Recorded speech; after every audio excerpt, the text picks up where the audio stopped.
Yo, I say yo. Let's get it. Smash the like button as you come in the building. Kick the like button as you come in the building. Let everybody know Knockout Live, man. There you go. Oh, we're gonna have some fun tonight, man. We back. It feels so good to be back. I feel like it's been a long time, man.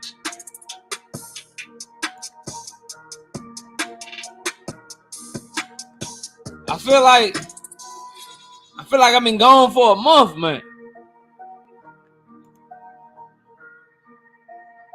Told y'all Navarrete were gonna do Valdez dirty. Oh yeah, hope y'all listen. Run them likes up. Let go.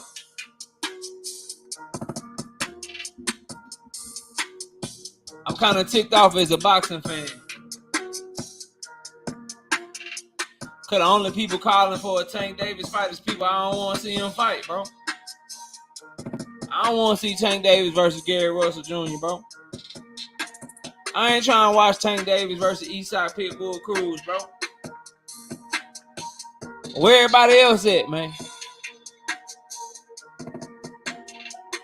Why am I gotta listen to a damn featherweight, a career featherweight coming off of shoulder surgery, and somebody I already watched Tank beat with one hand for half of the goddamn fight?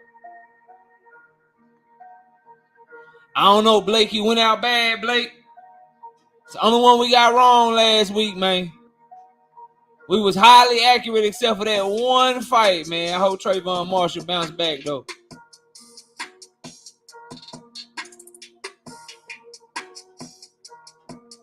Man, bro.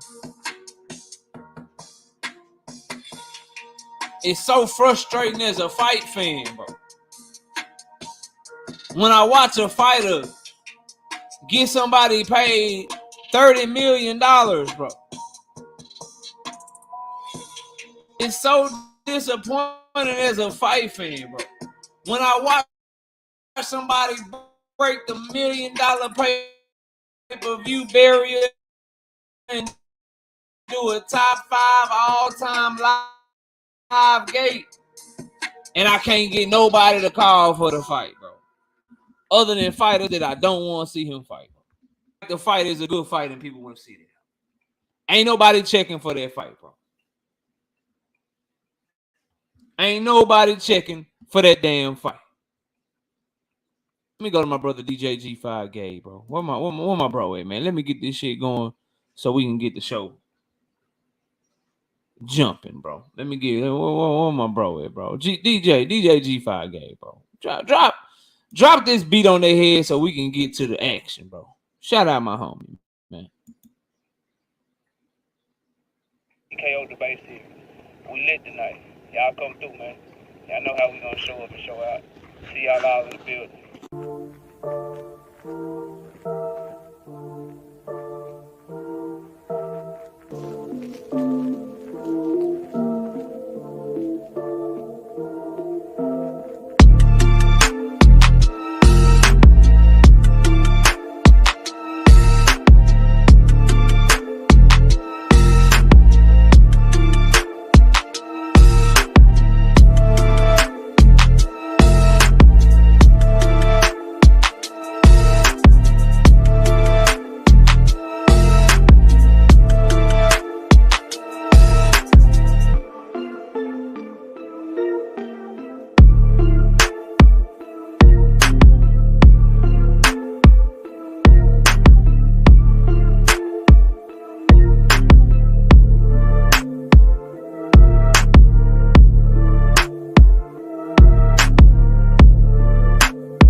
All right, man. Let's see who we got in the building real quick, and then let's get to the action, man. We getting straight to the show, man. We getting straight to the show. Who up in here, man? We got my bro Omega Red in the building. What's up with it, homie? Salute to you. Cash Crypto, what's happening? Bella Faith in the building. Ronnie Bravo, what's happening with you, bro? Savage Bo in the building. We got Gertz up in this thing. We got Edgar Chavez up in this thing. Give me 1 second. I'm missing something. All right, there we go. Now we right. We got Blake Porter in the building. Oh, it skipped on me. I'll find it though. We got Blake Porter in the building. Alonso Amazing in the building. Bullet Gibson, what's happening? Jaden Anthony, what's good with you? Luke the Don, what up with it, bro? Salute. Philly Bull in the building. What's happening with you, bro? Madramon, what's good with it? LaMarcus Robinson, I see you know evidence in the building. The Red in the building. Billy Wright, what's happening with you?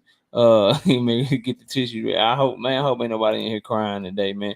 Planet 619, what up with it, bro? Salute. Joe Jackson in the building, what's up with it, bro? Let's get it, man. Bro. Opinionated Boxing, I see you. What's happening? Look, man, smash the like button, bro. Smash the like button. Maybe some people forgot when we live because we missed last week except for Monday. We got to get the people back in here. Share it on your social media platforms if you got them.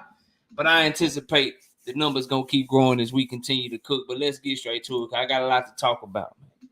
I got so much things I got to get off, bro. Appreciate that, Jonathan Jackson. I got so much stuff that I got to get off, bro. I have to. I got to do it. I got to talk about this shit here first, though, bro. Let me turn on my camera, man.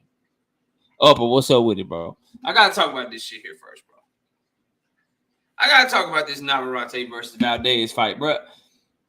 The amount of cap surrounding this fight, G go crazy. What's up, Cassandra? I see you. The amount of cap surrounding this fight is just jaw-dropping, bro.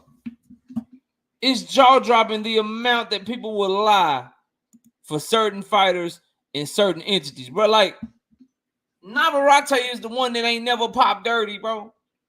Navarrete is the one that has been, you may say he undisciplined out the ring because he like to have too many cervezas. He be having a hard time cutting weight, but he fan-friendly. He ain't never cheated the sport to my knowledge. He ain't never popped dirty. The man is a very good fighter. He is a very good fighter. AJ, what's up? Oscar Valdez is the drug cheat, popping dirty, lying, talking about he got a man-made substance from drinking herbal tea. That's him. But to try to save face, what's up, Shawnee Bo? To try to save face for him, getting his ass whooped on, getting his ass beat. They trying to say it was a classic fight.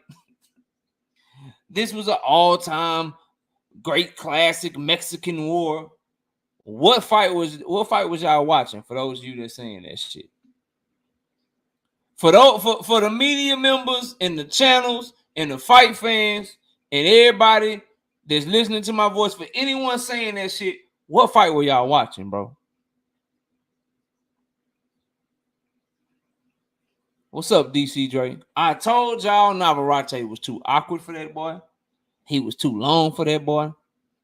He too unpredictable for that boy. And Oscar Valdez ain't got shit but a left hook. And his right hand is getting uglier and uglier because he throwing that big. He jumping in the air throwing right hands, bro. He jumping in the air throwing right hands, bro. Leaving his feet, homie, 5'3" with a 64, 65-inch arm reach, bro. And that's who. That's bro. That's who y'all thought was gonna do something with Navarrete, bro. Shout out to Anthony Chulo with the $2 in the super chat. Salute to the one dude who keeps it a buck. Facts. Appreciate you. Mike Mazik, what up? Mac of the South. What's happening? And you got people talking about, oh, we got to see the rematch. It was a classic fight. Where, bro? Where, bro? There was rounds in the fight where Navarrete landed more than Valdez threw. Maybe you can give Valdez like a round or two. I think the homie Ronnie Bravo being generous. I think you just had your TV turned up, bro. Cause they was in that bit every time Oscar Valdez, bro. Oscar Valdez threw a left hook so hard one time. Navarrete caught that bitch on the glove, jab back. Tim Bradley, what a great left hook from Oscar Valdez. I'm like, bro, do you need glasses, bro? And this is the fight wasn't close. Brian Corbett, what's up? The fight wasn't close at all, bro. Navarrete found a home for his left uppercut early and often. He did that in more than one round, Joe. He had his jab in his face all night, as awkward as it looked. Valdez was reaching and missing for the majority of the fight. And anytime he got any type of momentum coming with like a 1-punch or a 2-punch combo, Navarrete was firing 3, 4, 5 pieces right back at his ass, bro. But yet and still, people talking about this fight was close and we need a rematch. And I told y'all that's a good comment from Bella Faith. I told y'all if you go check my prediction, I said that high guard, come forward with shit. Navarrete done seen that shit plenty of times, bro.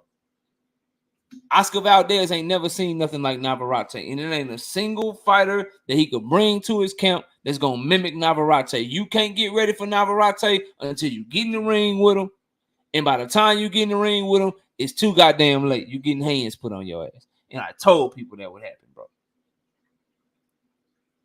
So the same energy that I have for everybody else, man, that fight wasn't competitive. I'd much rather see Navarrete try to if he gonna stay at 130. Shit, it's time to try to get some unifications going. Joe Cordina is a champion in the IBF at 130. Hector Garcia is still a champion at 130 with the WBA. Oshaki Foster is the champion in the WBC, I believe, at 130. I'd rather see him fight another champion, bro. Oscar Valdez has run his course. Time for him to have to work his way back up like everybody else, bro. That dude lost to Shakur and then beat Adam Lopez, who had multiple losses on his record and had already been knocked out by Valdez, to get a title shot against Navarrete. Straight up.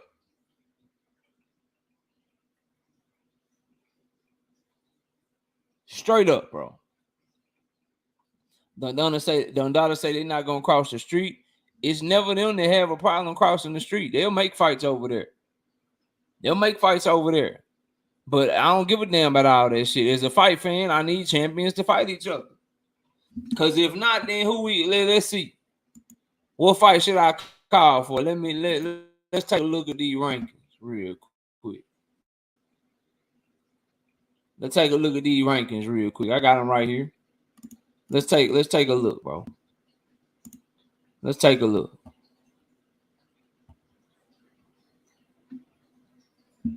I mean, who we trying to see him fight? Lamont Roach, okay, that's an okay fight. Albert Bell, that'd be all right. Archie Sharp, unless y'all want to see him in there with somebody like Henry LeBron, I don't think he ready. Ain't nobody else other than the champions, bro. And in the zone where Joe Cordina fight and Bob Arum, they get along. They do fights together all the time, bro. So yeah, man. I had to get that out because there's too many people acting like that shit was close. Big Dog Willie with the $2 super chat. Salute to the Haney Court and may the cap be with you. You own it already. We ain't even there yet. But shout out to the homie Big Dog Willie. Y'all smash the like button, bro. Y'all smash the like button. Let's go here though. I gotta talk about this shit, bro. Gotta keep this shit moving, bro. Where it go? There you go. Gary Antoine Russell was in action on Showtime. I watched that fight too. I got home from vacation. And I watched all these fights. And Gary Antoine Russell with the knockout in the first round with the right hook to the body, put him down twice. Kent Cruz in that fight. Gary Antoine Russell still chasing though. He's still chasing. He's still chasing with his feet behind his hands, and he's still throwing his jab to get inside instead of throwing his jab to land. I feel like, what's up, best dad over the homie? I feel like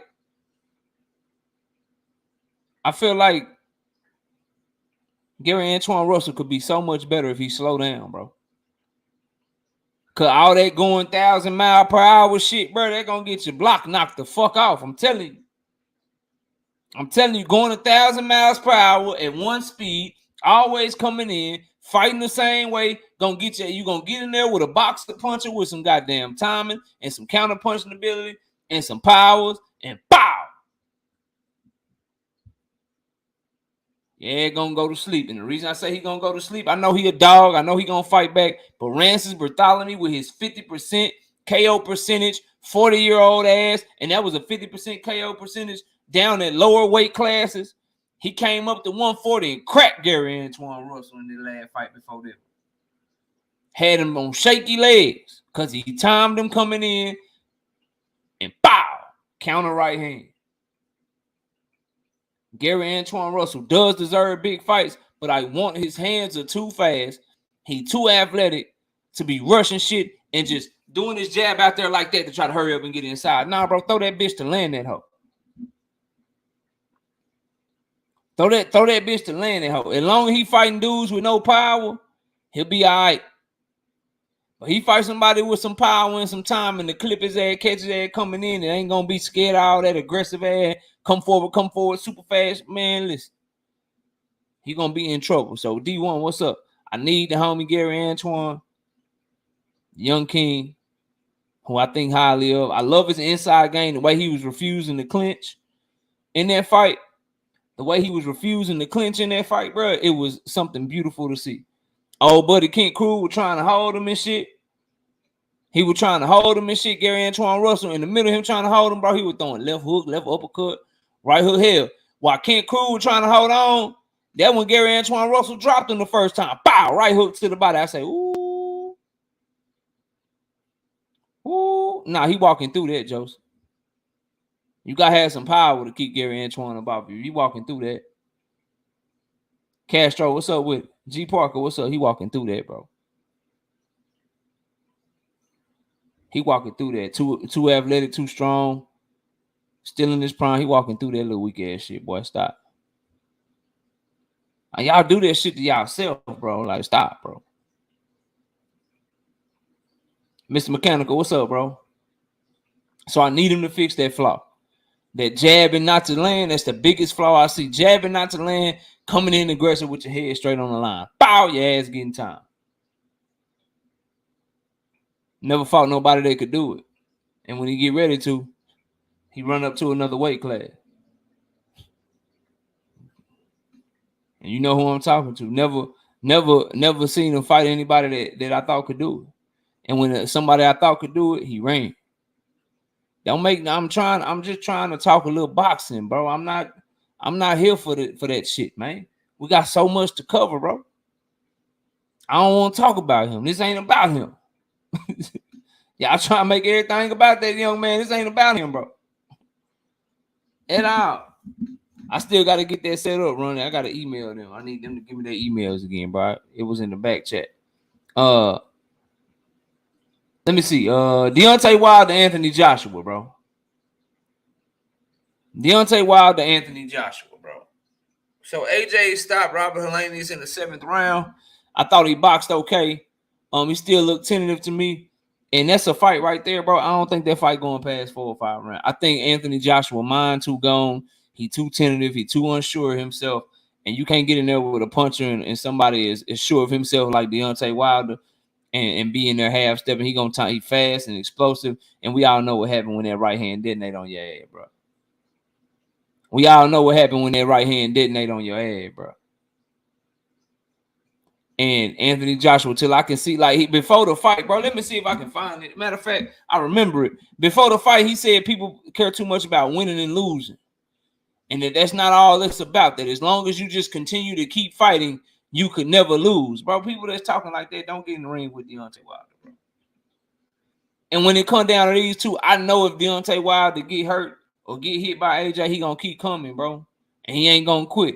I know the moment that AJ get any adversity in the ring against Deontay Wilder, bro, he folded. He folding. I don't care nothing about that, bro. He folding. I don't care nothing about that Dundada. He folded. He get in there with Deontay Wilder. That power ain't going nowhere. That right hand ain't going nowhere. That boy get in there, he folding because he mentally gone. He mentally gone. He ain't there. He just all that shit, bro. And then like he just been imploding, bro. He got mad at Usyk for beating his ass, and he started throwing belts out the ring, crying on stage and shit. He fight like a scared fighter every time he in the ring now. Like I see what he did with Robert Helenius, who was 40 years old. But what about the fight before that, where he looked like shit against Franklin? Is the dude named Franklin? So nah, bro. Wilder versus AJ, still want to see it. Still a huge, phenomenal heavyweight fight. They both deserve to get their bag. They both deserve to get as much money as possible. That's a pay-per-view fight. Everybody should buy that fight because you for sure gonna see a knockout, and you can make dinner reservations and shit. You know what I'm saying? You can make dinner reservations. You can take the wife to the bar, take her to the club, go dancing with your wife, your lady, or if you're a woman in here, go dance with your man and shit. You can make plans, other plans. You don't have to worry about this bitch going 12 rounds of what I'm telling you. Dank Father, what up? What I'm telling y'all is you don't have to worry about this shit going rounds, bro. You don't have to worry about a fight between Deontay Wilder and Anthony Joshua going by about 4-5 rounds.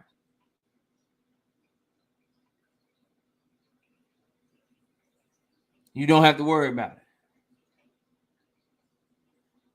All you need to know is that it's gonna be a knockout. And with Deontay Wilder and Anthony Joshua, bro, that shit, you gotta fight just based off of how they think and how they move and the confidence that they carry and the mentality of them, bro. You gotta favor Deontay Wilder in that fight. I didn't see nothing from from Anthony Joshua that made me believe that he can do anything with Deontay Wilder. His head's still on the line. He's still robotic, and he still fight unsure of himself. He could have pressed the gas on Helenius a few times. He was scared to jump in there and throw combinations and shit, man. He was scared to jump in there and do anything. So, I'm glad he got the win. I'm glad that now we looking like we just getting Wilder and Joshua at the end of the year. What a year it'll be if we're able to get that fight. Pearl Infinity, what up? So I hope that it don't fall through, bro. I hope that it don't fall through. You know what I mean? Here's a big one right here though that y'all need to pay attention to. It's been announced that Jermell Charlo and Canelo Alvarez, they're gonna have some fire on their undercard, bro. They undercard gonna have fire, bro. Jesus Ramos, the young phenom, hopping in there with the veteran Erickson Lubin. Erickson Lubin trying to work his way back up, bro. He trying to work his way back up, bro. Jesus Ramos trying to let y'all know after what did you did to Joey Spencer, I'm here, bro. I'm here. I am here. And Jesus Ramos is coming off an injury, and it's like a blessing in disguise, right? Because he was supposed to fight Sergio Garcia on the Spence and Crawford card, but he got a little injury and shit, so he couldn't fight Sergio Garcia. But now he getting a better opponent, in my opinion, and a better name in Erickson Lubin. And now it's time to start, you know what I'm saying, comparing shit. I seen what Sebastian Fundora did with Erickson Lubin. What can you do, Jesus Ramos? I seen what Jermell Charlo did with Erickson Lubin. What can you do, Jesus Ramos? Erickson Lubin, it's your second shot at an up-and-coming prospect. They keep doubting you, bro. They acting like they treating Erickson Lubin like Erickson Lubin ain't younger than Tank Davis, bro. Al Heyman and them trying to throw his ass out, bro. Like they trying to shoot his ass in the trash can, bro.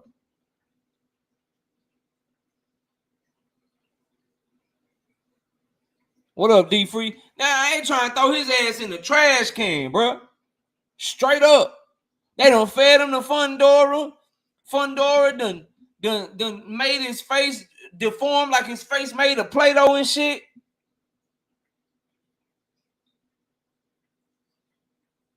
And now they like, yo, we got another fight for you, Lubin. Put you in there with Jesus Ramos. Damn. This big, mean ass, strong ass, young ass southpaw with all this power and all these skills and patience and inside game. Where Lubin, where it's maybe a little bit better matchup than Fundora is that Jesus will box with Lubin a little bit more on the outside to give him a better opportunity to, you know, he ain't just gonna rush him like Fundora and just make it an ugly inside fight, throw 1,000 punches and shit.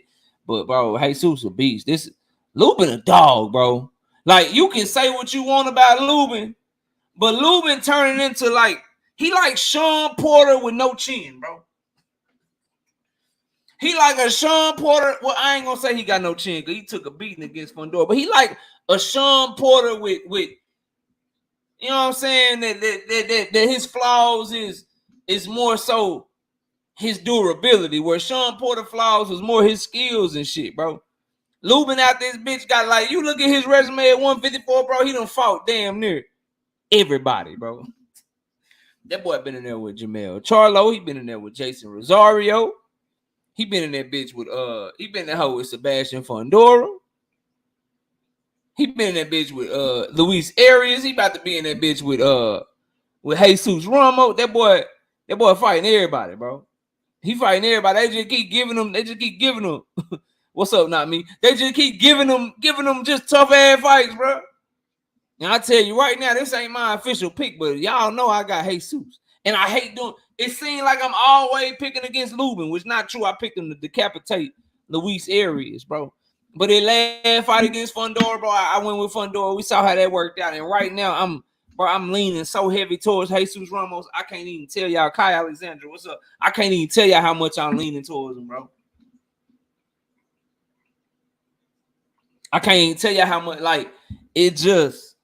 Bro, Jesus Ramos nasty with it. Y'all better go. If y'all ain't seen the young man fight, if you ain't watched no film on him, if you follow this channel, though, you know exactly who Jesus Ramos is. Josh Sanders, what's up?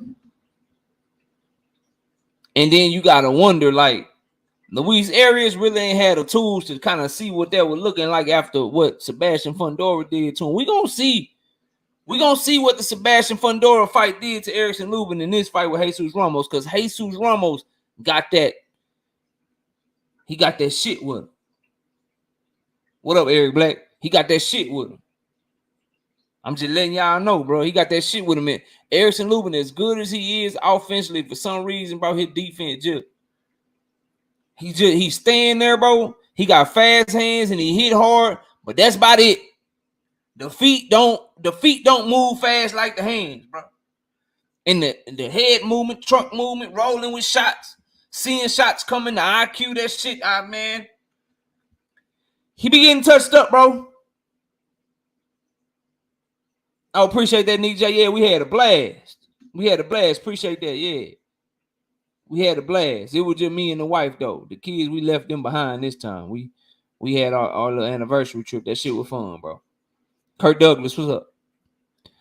So, yeah, man. Like, I love the dog in Lubin, bro.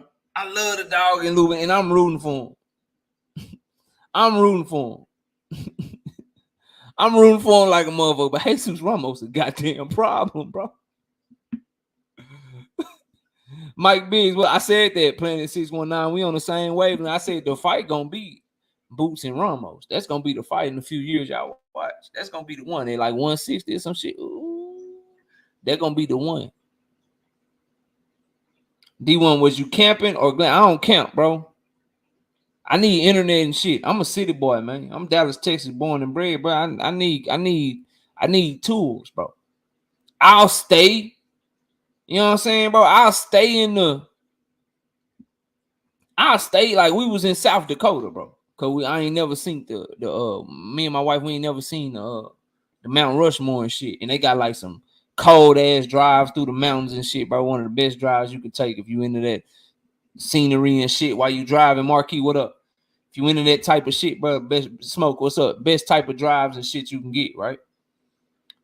Yeah, Omega Red, I ain't country like your ass, bro. I ain't country like your ass, boy. I'm a city boy, boy. I'm a city boy. I ain't I gotta have my Wi-Fi and shit. You know what I'm saying? I gotta be able to come back Watch my right now we on the Fear the Walking Dead. I finished the whole Walking Dead, the original Walking Dead, and now I'm on the Fear the Walking Dead and shit, right? Then they got the show with the Daryl Dixon dude. He got his own show. Maggie and Negan got their own show. I'm trying to catch up on my Walking Dead, bro. I need my internet, man. I need my streaming services and shit, bro. You know what I'm saying? Shit, Tommy Power and shit about to come back. I need to have that shit wherever I go. I don't have time. I need my boxing. Bro, I ain't got time to be out here camping and shit. I need restaurants around me and shit, bro. I go get me some food and shit. You know what I'm saying? I don't care, Omega Red. I don't care. Judge me all you want to, bro. You the country. You my country brother. My country light-skinned brother. I'm the city boy, bro. I'm the city boy, bro. All right?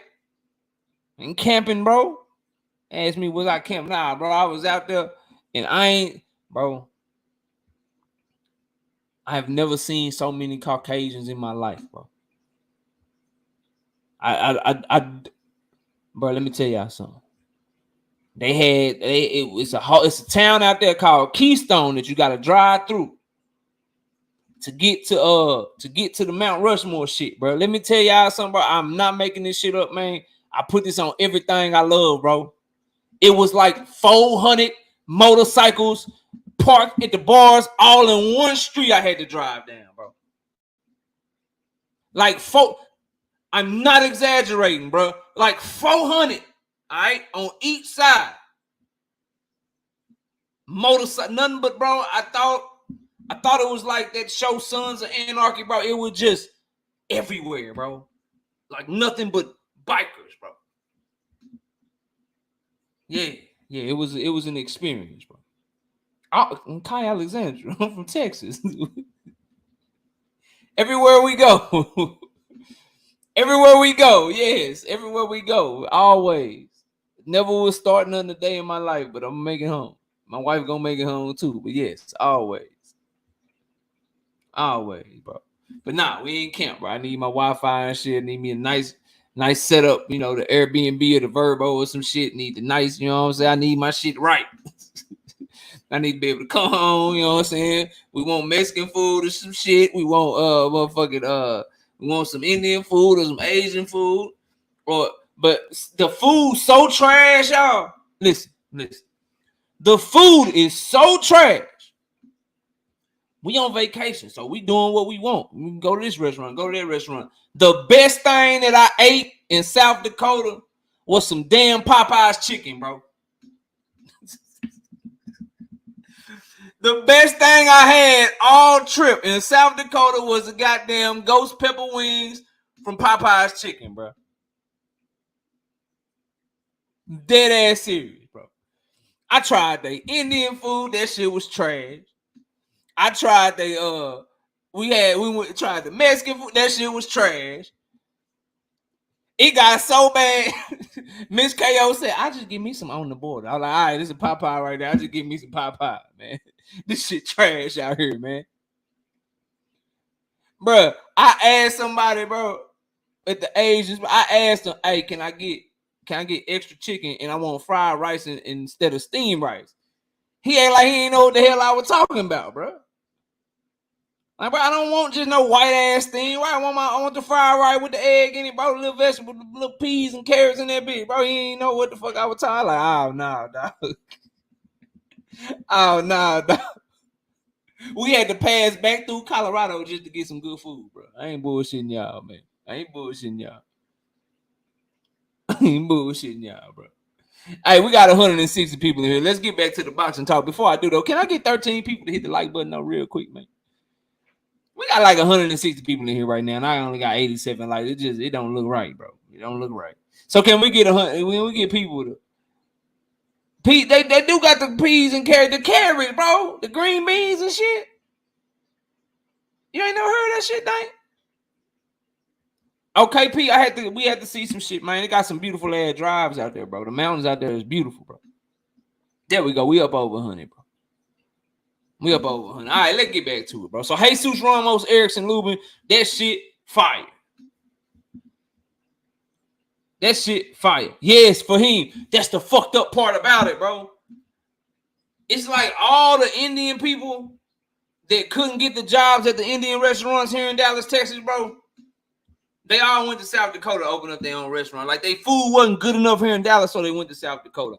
All the Mexicans who food was trash in Texas, bro, they couldn't get the job, or they Mexican restaurant failed in Mexico, bro. They failed in Texas. They took their shit to South Dakota, bro. I'm dead ass serious. All the Chinese people, bro, they restaurants is trash here in Dallas, bro. They took their shit to South Dakota. I'm telling y'all, bro. It's nothing. It's like the boxing writers and shit. You know how like the boxing writers are really people that just couldn't get the job doing baseball or basketball or football. You know what I'm saying and shit, or even hockey. Like they couldn't get those jobs, so they just write for boxing. So that's why it seems like every boxing article you read don't know what the fuck they talking about, bro. That's how it is with the food in South Dakota. Like Dallas, Texas, bro. If you here in the city, bro, we got fire ass food, bro. We got fire ass food. So all of the people who shit was trash here in Dallas, they migrated to South Dakota, dog. I made sure that when I called the Chinese place, they could barely understand me. I'm like, yeah, we got some real Chinese people. This shit should be good. Shit was trash. I made sure when I called the Indian food place that they couldn't barely understand me, like that I couldn't understand them. All right, we got some real Indians. All right, they gonna cook the shit. Shit was trash, bro. Shit was trash, bro. So I advise you for the drive, yes, bro. I advise you for the scenery, yes. For the romantic national parks and shit with your lady, like the fun shit. I saw a wild fucking buffalo just on the road, just on the road. Wild buffalo, bison, no big ass 2,000-pound animal just on the motherfucking road. They had a drive-through little park and shit. I drive through the park. I look to my left. It's a goddamn timber wolf, a real fucking wolf right to the left of my car. This nigga was huge, bro. He was huge, bro. Got pictures of that. I seen two bears on the road fighting. Two big ass black bears on the road just fighting. Had to stop my car, bro. Had to stop my fucking car to let the bears finish fighting and walk off the goddamn road. Dead ass serious, bro. If I'm lying, I'll shut my channel down.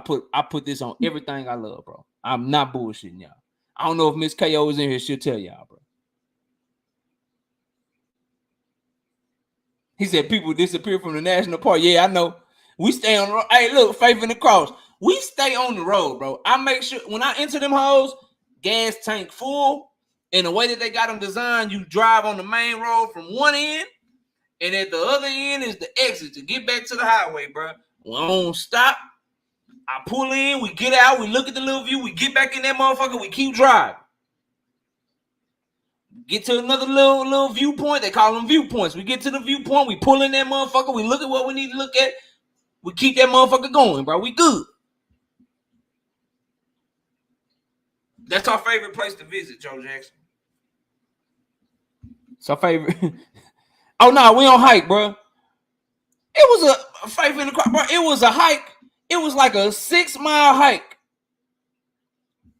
up to the damn in the mountains and shit. So you start on one thing, and then 6 miles later, you in that motherfucker. I seen her start for the hike, kept driving. About 20 minutes later, driving in the car, I see the end of the hike, and I seen everything they had to go through. I said, boy, you out your mind, boy. You out your mind, boy. We ain't doing that. We ain't doing that, bro.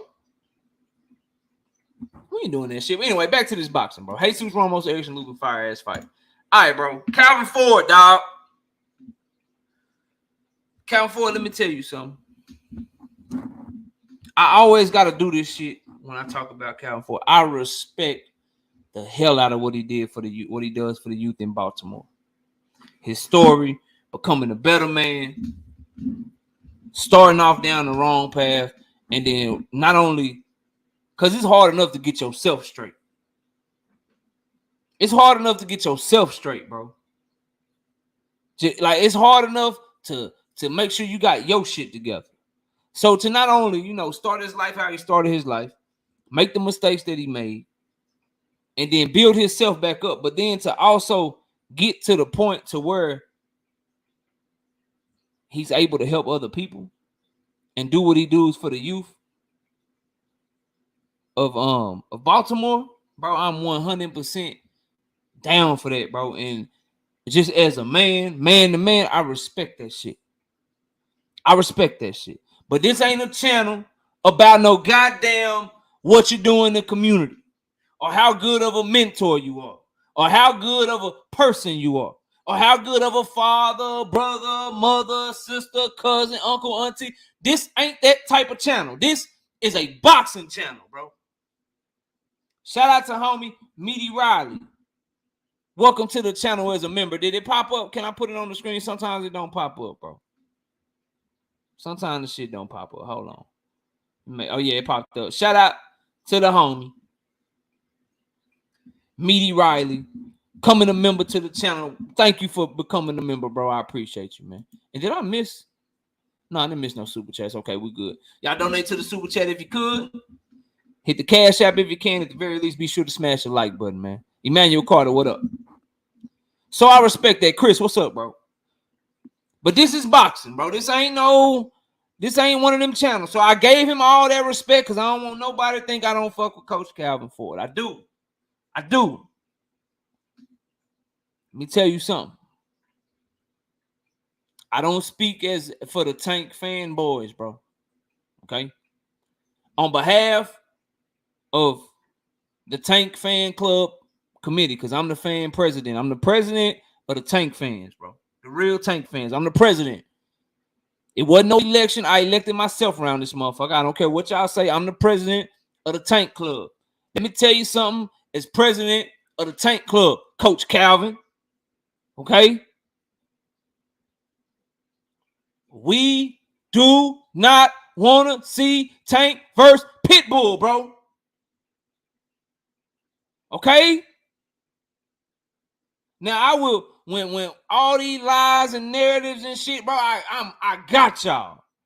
People be lying and shit. People be trying to hate on Tank to lift up their favorite fighter, fucking Devin Haney fans. Yeah, y'all try to do that shit. I'm on them, bro. I got you.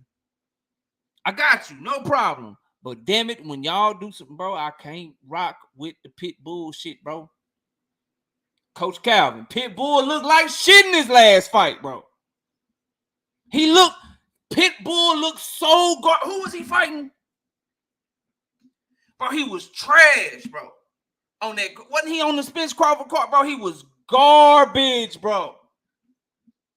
No, dog. No, hell no. Nope. What you said at the end, Coach Calvin, you should have said that shit the whole time, bro. Who was this dude he fought? Gervonta Cabrera, bro.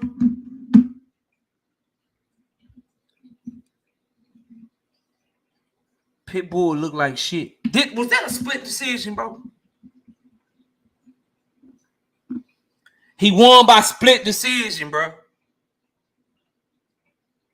Pitbull with his wild ass left hook, his wild ass overhand right.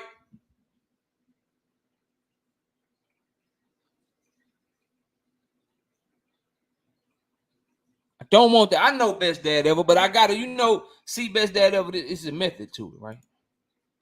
It's a method to it, bro. It's a method, bro. Okay? I understand, bro. But if I don't put it out there, then a certain brigade,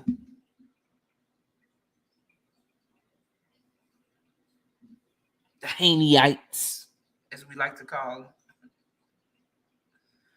Oh no, I mean, you never go at Tank. That's when the Devin Haney fan type in the comments and shit. Even when they be up here on the panel, bro, their voice could be deep than motherfucker. This is what I hear.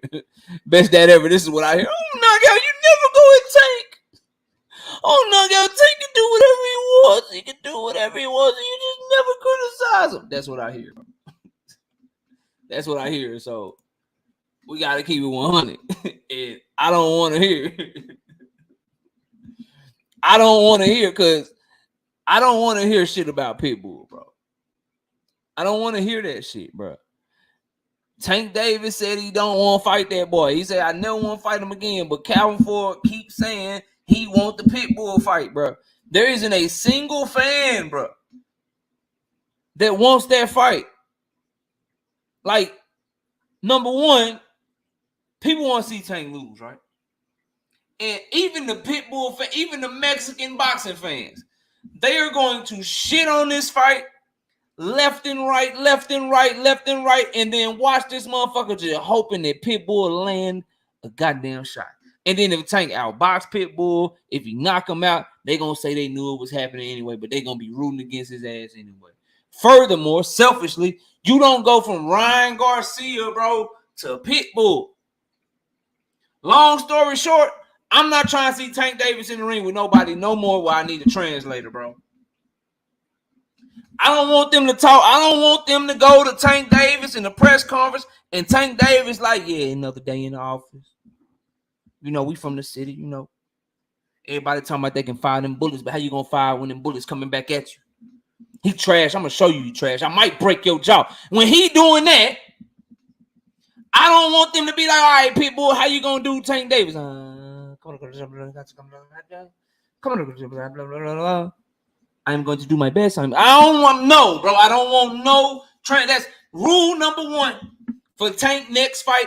No translator, bro. No translator.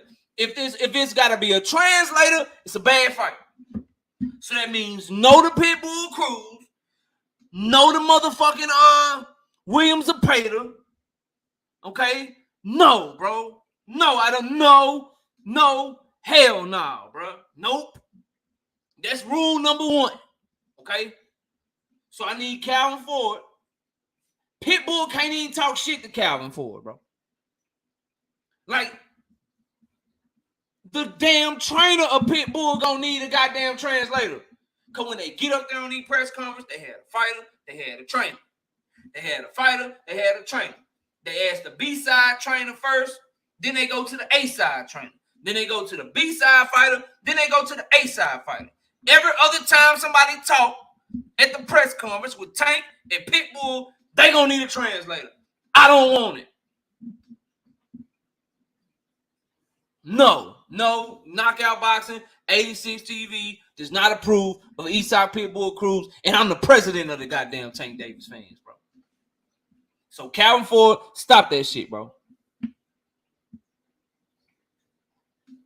Stop that shit. We don't want that fight.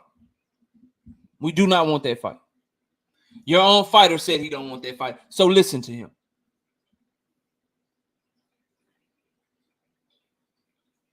No, not me. It's not that. He needs a fight that will sell. I'll give you a perfect example. It ain't got nothing to do with race, right? The best fight, the best possible fight for Jesse Bam Rodriguez, in my opinion, is Junto Nakatani.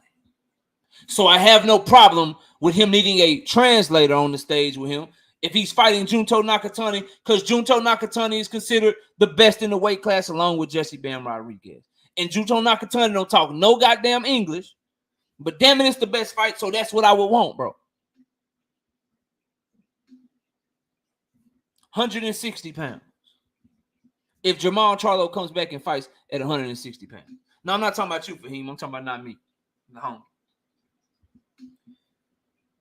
The best fight, in my opinion, for Jamal Charlo is Carlos Adames. Carlos Adames don't talk no English. I would have no problem with him fighting somebody that needs a translator because Carlos Adames is the best in the division. It ain't about that, bro. But listen, bro.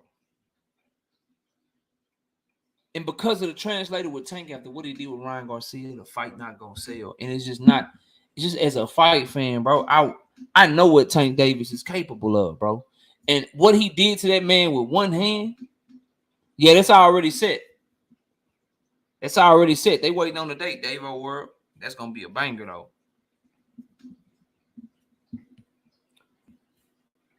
I don't want to see that because it's a step backwards, bro.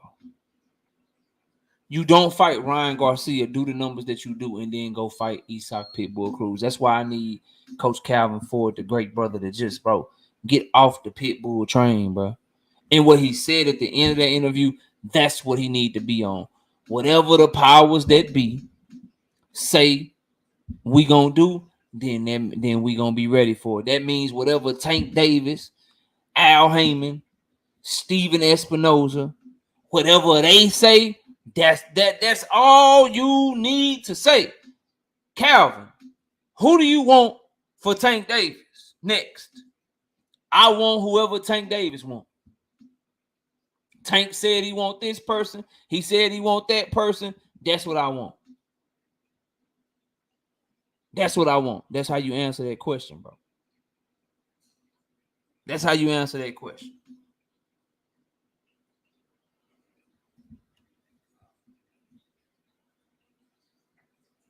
All you trainers out there that ain't managers, that ain't the promoter and shit, all you trainers that are trainers and coaches, you make your fighter look bad when you go against what they say. I watched Tank Davis say hell no to a rematch with Pitbull Cruz in the ring. I watched Gervonta Davis asked multiple times, who you want next? Who you want next? Oh, I'm getting somewhere, Kai. Don't worry. Follow me. And you say the opposite of what he said or none of the names that he mentioned, bro. So let's say that. Here's the problem with everything I just said, though. Here's the problem with everything I just said, bro. Pitbull and Gary Russell the only ones calling for the goddamn fight. So I don't want to see Tank fight Pitbull, but who calling to fight him right now? Don't nobody want a shot at Devo? I'm trying to figure out, like, I don't want fucking Pitbull. But who calling for the fight? Who do you know in boxing want to fight him right now? Dead ass serious, bro. I would rather see Tank versus Gary Russell too, but Gary is coming off of a shoulder injury and he a career featherweight. But that's not even the fight I want.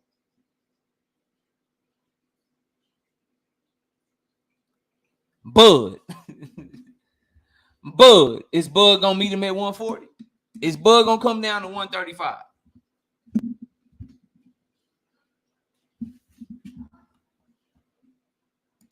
Bud see that money, he like, I'll stay at 147 for Tank, but not Boots. But I can't get no, like, so I hear, like, everybody agrees with me. We laugh and we keep keying. We don't want to see Tank versus Pitbull Cruz. We seen that movie already. Nobody wants to see the fight. I understand that. Now, let's get to some more real shit. How come ain't nobody calling to fight him, bro? Y'all don't go quiet on me now. Don't get all silent and shit. Don't start getting all tight.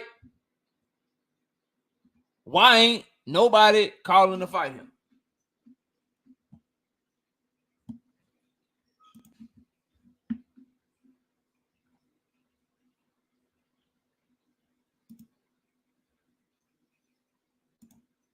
Shout out to the homie Chris Trucker with the $5 in super chat. Anybody who know me know I'm rocking with Baltimore all day long. I don't want to see that Cruz fight, man. Shake my hand. But who really trying to fight him? That's what I was getting to.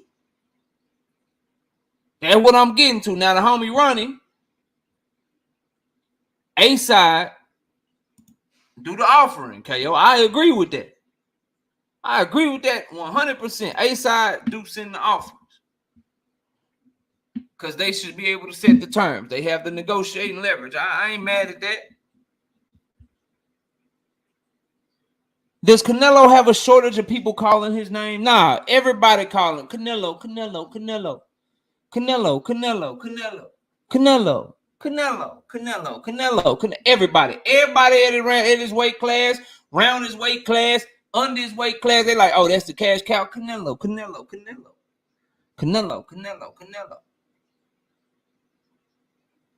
What I'm asking y'all, because it's clear what I want for Tank Davis to do. Bro, I want you to fight the best possible fight. I want you to send offers to this person, try to fight that person. It's clear what I want him to do. But people always go to Tank. I get that, bro. I understand that. But let's talk about what we're talking about. How come no one is calling to fight him in the same manner that they were called to fight him when they had other shit lined up? I'm just asking, bro. I'm just asking.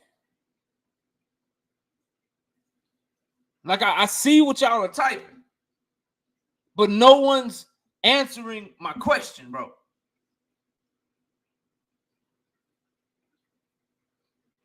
No one's answering my question.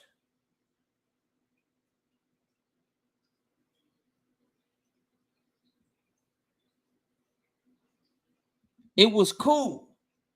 It was sweet when people was doing other shit.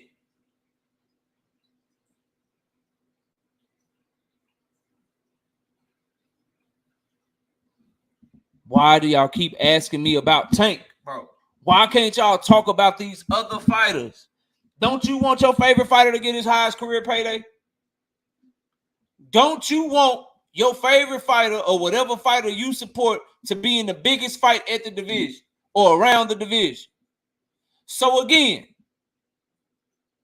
tell me why your favorite fighters ain't calling for the fight.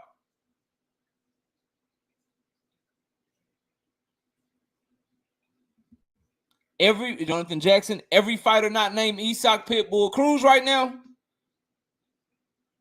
and every fighter not named Gary Russell Jr. right now. Those are the only two people I hear consistently wanting to fight. Tank just made a fight across the street, Smoke. And that still doesn't answer my question. Tank Davis did $125 million. $100 million in pay-per-view buys and $23.8 million at the gate. That cross the street shit don't matter.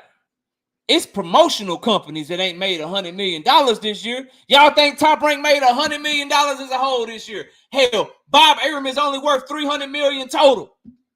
Tank Davis' last fight did 33% of Bob Arum's entire net worth, and he been in boxing 89,000 years, bro. And ain't nobody calling for the fight. But instead of answering that question, y'all keep asking me about Tank. Maybe y'all didn't hear me. Maybe I'm not talking English. Maybe I need a translator. Bob Arum is worth $300 million.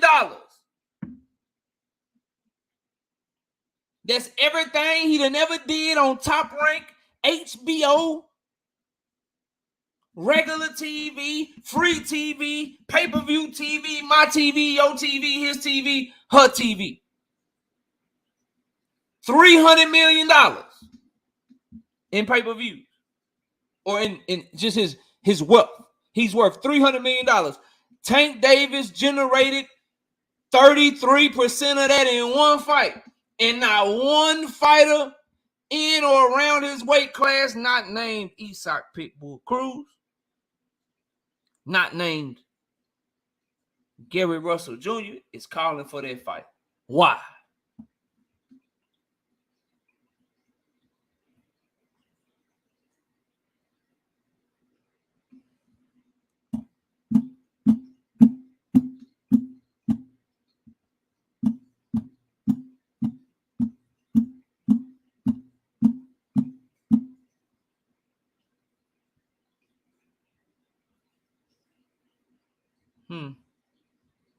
Dankfather told me that it's because the Tank fight is unrealistic. Wasn't your guy a free agent? Don't get me started, bro. Please, y'all. I don't want to do it to y'all. But how is the fight unrealistic? Ain't your guy a free agent? Didn't your guy complete a Top Rank contract, and was absolutely free?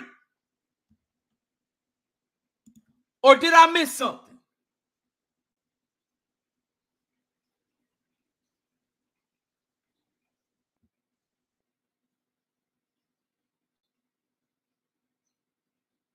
I can see the sarcasm coming from the keyboard. But she's sarcastically telling the truth, and that is the truth. They all know what Tank is. That's what y'all don't want to like really recognize and shit. And Nick J say, oh, it's because Tank is the best. He's the best in the world. That's why nobody doing it. That's she being facetious and sarcastic, but that's really what it is, bro. Y'all favorite fighters, they know. So it's cool. It's cool to call somebody out when you know they got another fight. Or you know you in the middle of the deal and you got another fight. That shit sound good, man. I beat Tank ass, man. Tank know you know what I'm saying? Tank know I beat his ass, bro. Shit, we went sparring and shit, man. Made that nigga quit, bro. Fuck you mean? Tank Davis ain't shit, boy. Yeah. Handled that nigga. Boy, that boy ain't got to see no man. You see my son who won the money, though. Who won the money in the sparring? Say, man, y'all know who won the money, bro.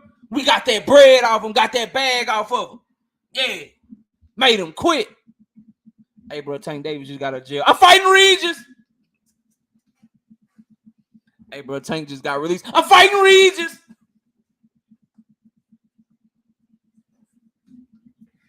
My son knocked Tank the fuck out. My son knocked Tank the fuck out, man. It's Thanksgiving round this motherfucker, man. What's up, Thanksgiving, bitch? What's up? Thanksgiving, man. Yeah, we in this bitch. Thanksgiving. Hey, Tank just got out. We fighting Regis.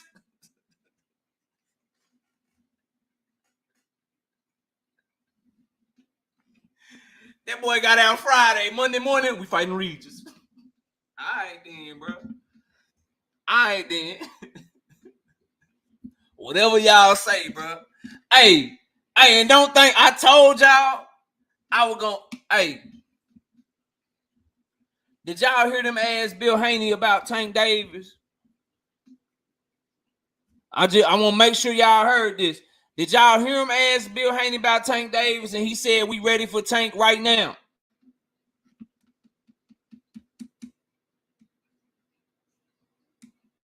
No, Smoke. Devin Haney was reaching out to Eddie Hearn for a fight with Regis Prograis 4 days after the Loma fight. Go check his Twitter timeline. He said, you must have seen that call that I gave Eddie Hearn. They called Eddie Hearn about a fight with Regis 4 days after the Loma fight, Smoke. 4 days after that fight, they did that shit. I mean, it's the truth, seen and unseen boxing. I just can't. This is what happened. Now, I'm trying to ask y'all. I want to make sure that it's confirmed. So, did everybody see them ask Bill Haney about the Tank Davis fight? About Devin fighting Tank? Y'all seen that?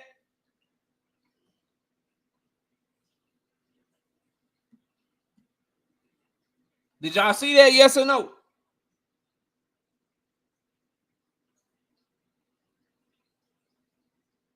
So y'all don't want to answer me yes or no? Yeah, I just want to argue when y'all can't answer the question. If you ain't see it, you just ain't see it, bro. If you ain't see it, then you just ain't see it, and that's cool. Just say, nah, I ain't see it. But did y'all see that? All right, Bullet say yes. I need more than just Bullet to answer, though. Nick ain't seen it. Shawnee Bo has seen it. It's on the Boxing Voice, Nick J, if you're interested. All right, everybody saw it. I told y'all, bro. The moment that they have a fight, it's going to be with the Tank shit. This is what I need Bill and Devin to do. When they ask him about Tank, all he should be saying is, we focused on Regis. We ain't worried about Tank. We ain't thinking about a Tank Davis fight. We focused on Regis. Now all of a sudden, you ready for him right now. And this be my problem with y'all, bro. I know I'm not lying. I know my logic didn't all of a sudden just fucking leave me when we got to this topic, bro. You ready for him now? But when they contacted you about a fight, you said you were doing something else. And these ain't my words. These ain't my opinions. This is what Steven Espinoza said, bro. So I'm really asking y'all, bro.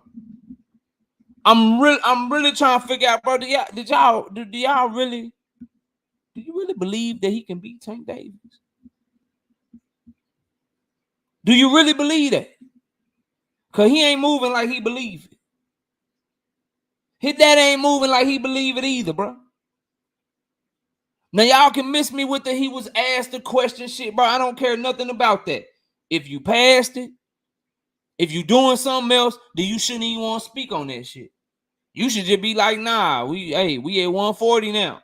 Y'all told me they at 140. We at 140 now. We focus on Regis. We ain't thinking about Tank. Why they gotta say they ready right now when they could have had the fight right now but didn't take it? Does anybody want to talk about that shit? People done quit commenting and shit. I don't see no comments no more. Is this mic working? Right? Like, is it on? Is my comment section broke? How can you be ready right now when you were contacted about the fight, but you said you're gonna do something else?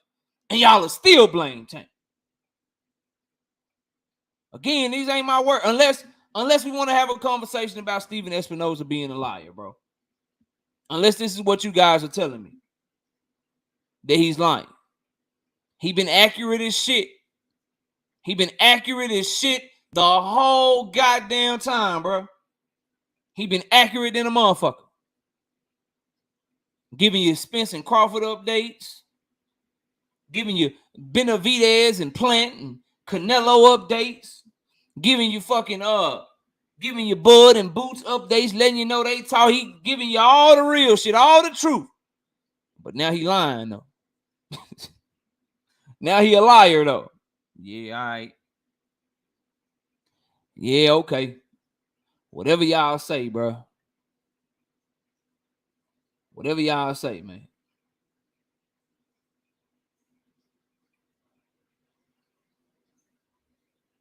Whatever the hell y'all say, bro. This shit bad out here, bro. This shit bad out here, man.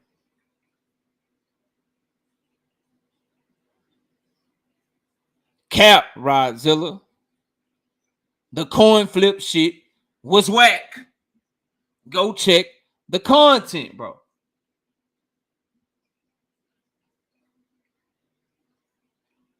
Yeah, I remember that, Big Dose. And then he was told that Devin Haney had a rematch clause. Why can't you guys stay on topic, bro? Why can't y'all stay on topic?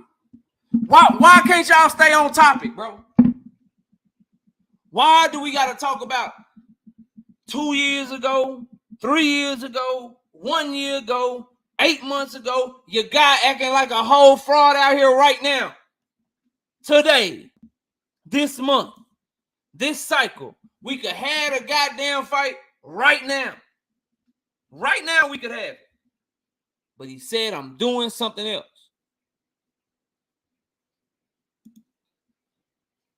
I'm doing something else. Shout out to the homie David Tisdane. I don't even know what Czars are, but shout out to you, bro, with the $14 Czar. I guess it's a $2 in US, but he said them Shakur fans boys saying Tank's ducking now. Tank ducking everybody, but ain't nobody calling for the fight. But let's get back, because y'all keep trying to take me somewhere else. Y'all want the conversation to go where you want it to go. No, we're not doing that. How come no one's calling to fight the cash cow right now other than some people that I don't want to fucking see him fight?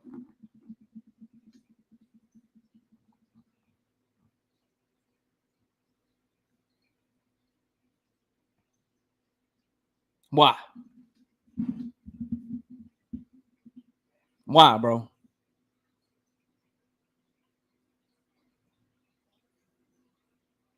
So I'm gonna drop the link. But you're gonna have to give me a good read for you say anything, try to do anything. I need you to tell me why. You were gonna come up here. If you got a favorite fighter at 135 or 140, you're gonna tell me who it is. And then after you tell me who it is, I need you to tell me why your favorite fighter ain't calling for a fight. Right now. I don't want to hear about what your favorite fighter did a year ago, 2 years ago. I don't want to hear shit about what your favorite fighter did when they both had fights lined up, when your favorite fighter had a fight lined up. I don't want to hear nothing about that shit. I want to hear right now when Tank Davis ain't got no fights lined up and ain't had no fight lined up since he got out the ring in April. I want to know why your favorite fighter ain't calling for a fight with him. After that, then you can cook. Then you can cook. But you gonna answer the question, bro. Imagine a Terrence Crawford fan saying that Tank Davis is too difficult to deal with. Rolo in the photo say Tank is too difficult to deal with.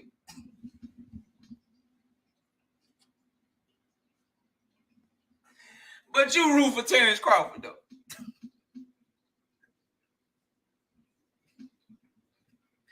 It ain't difficult.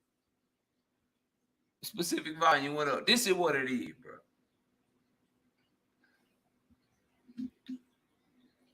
We always... Damn, I hate that I'm saying this shit, but it's true.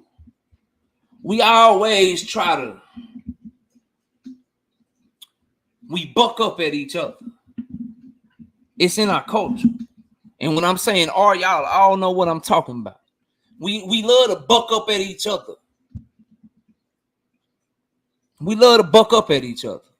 And so when it's one of us that's the clear A side and he the $100 million man and he got all the leverage and shit, fighters and they fan bases want to buck up to that. Want to buck up to that shit. But when it's somebody of European descent, we take pride in the fighter bending the knee.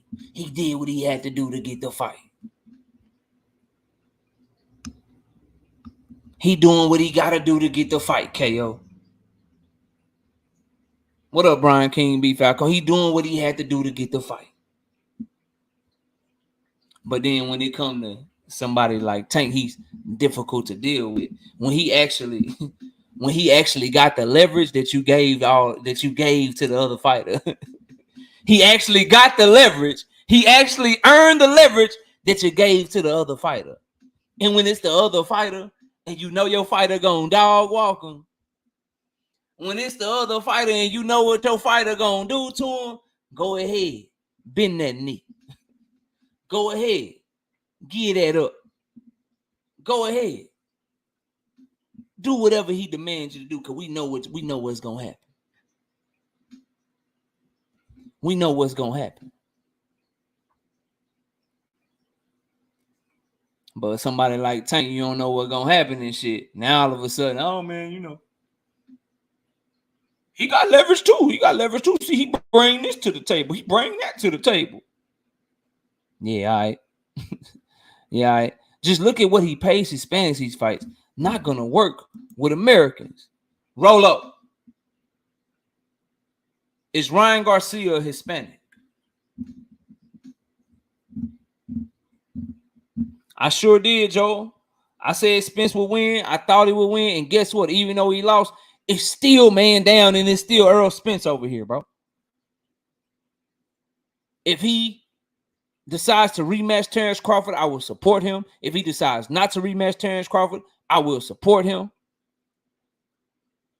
As a fight fan, do I want to see the rematch? No, because I don't think it's going to be competitive. But if that fight happens, I'm going to be right here in the motherfucking Dallas Cowboy hat and a man down t-shirt, hoping Earl Spence knock fire from his ass. What you think? Because he lost you. I can tell that you ain't never really did nothing to really have take a L or take a W in his life, bro. In your life. Because if you did, L's don't define you. How you bounce back from them hoes define you. And are you going to keep pushing? And the fact that Earl is even talking about doing that shit, the fact that he holding his head up high, bro, and the fact that he just moved like a boss out this bitch, bro, I'ma always support him. Care nothing about all that extra. Oh, Earl lost. You know what I got right? You know what? I made all that money back this weekend, bro. I made all that money back this weekend. Because you know who else was an underdog? Emmanuel Navarrete. Yeah. I made all that back. Because Emmanuel Navarrete was an underdog. I made all that back and then some. So keep hating. Keep hating. Keep acting like motherfucker ain't mad accurate. Cause I got one wrong. Keep acting like a motherfucker ain't really with this shit and know this boxing shit. Cause I got one wrong. Cause guess what I did earlier that week? Made some money off a monster anyway. And get what I just did this weekend. Emmanuel Navarrete plus 165. Let me get that bread back. Easy money too. Easy money if you know what you're looking at. So you know. Nice try. Nice try, bro. But that shit don't work over here. Rolo, did you ever answer my question while I was going in on that troll? Let me see.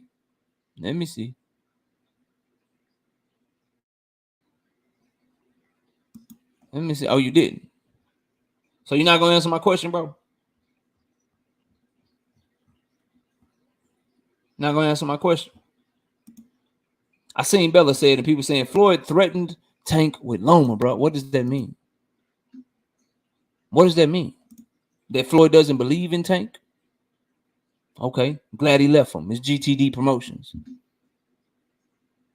I've been saying Floyd was using Tank to get money and shit, bro. He didn't have Tank best interest in heart. He gonna make fights for Tank as long as Tank is making him money. That's what he for. He ain't gonna let Tank. He don't want Tank to be as great as him. So he's not gonna believe in Tank and put him in the type of challenges that he's took. That's why I was so glad when he started moving on his own and making his own fights. But you know, whatever. Ryan is an American who was just as valuable as Tank. Cap. How the hell he just? First of all, he's Hispanic. He's Hispanic. His mother and father are Hispanic. He is Hispanic, bro. I can't believe y'all, bro. And he's not anywhere near as valuable as Tank.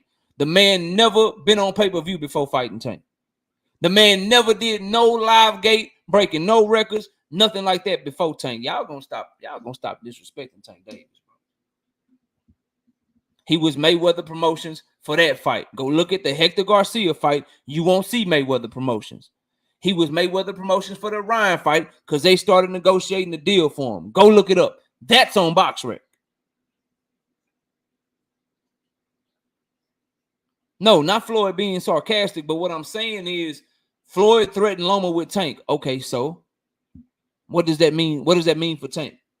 Are y'all gonna tell me now? Oh, well, he said he was trying to set him up, so that means he was scared. He also said he was trying to set him up with Pedraza, and he also said he was trying to set him up for fucking Rolly Romero. But for some reason, that means something different when it's Loma though. It's all documented, bro.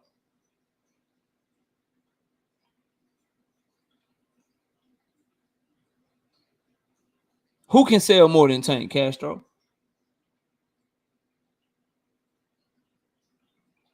Who can sell more than Tank, bro?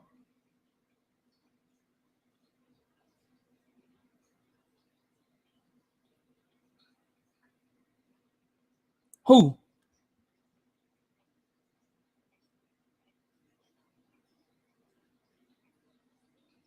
Who, bro?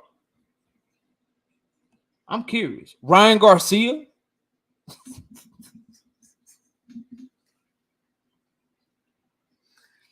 His next fight probably won't even be on pay-per-view, bro. And the only way it will be on pay-per-view is if he's fighting Rolly Romero.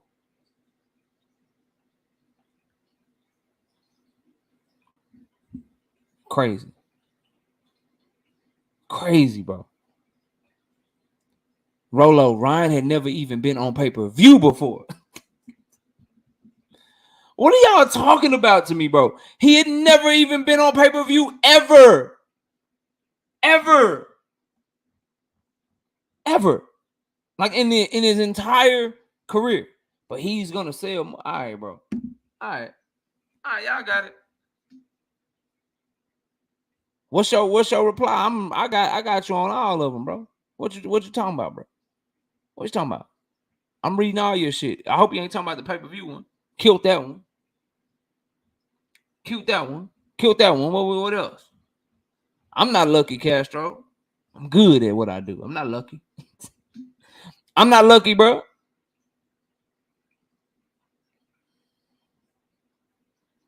Why does what matter to me, Big Dose?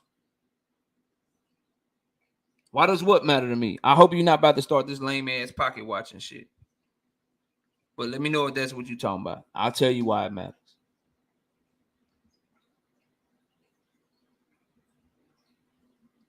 Cap. Steven Espinoza said that was cap, Joseph. You talking about a report from fucking Rick Glazer, bro.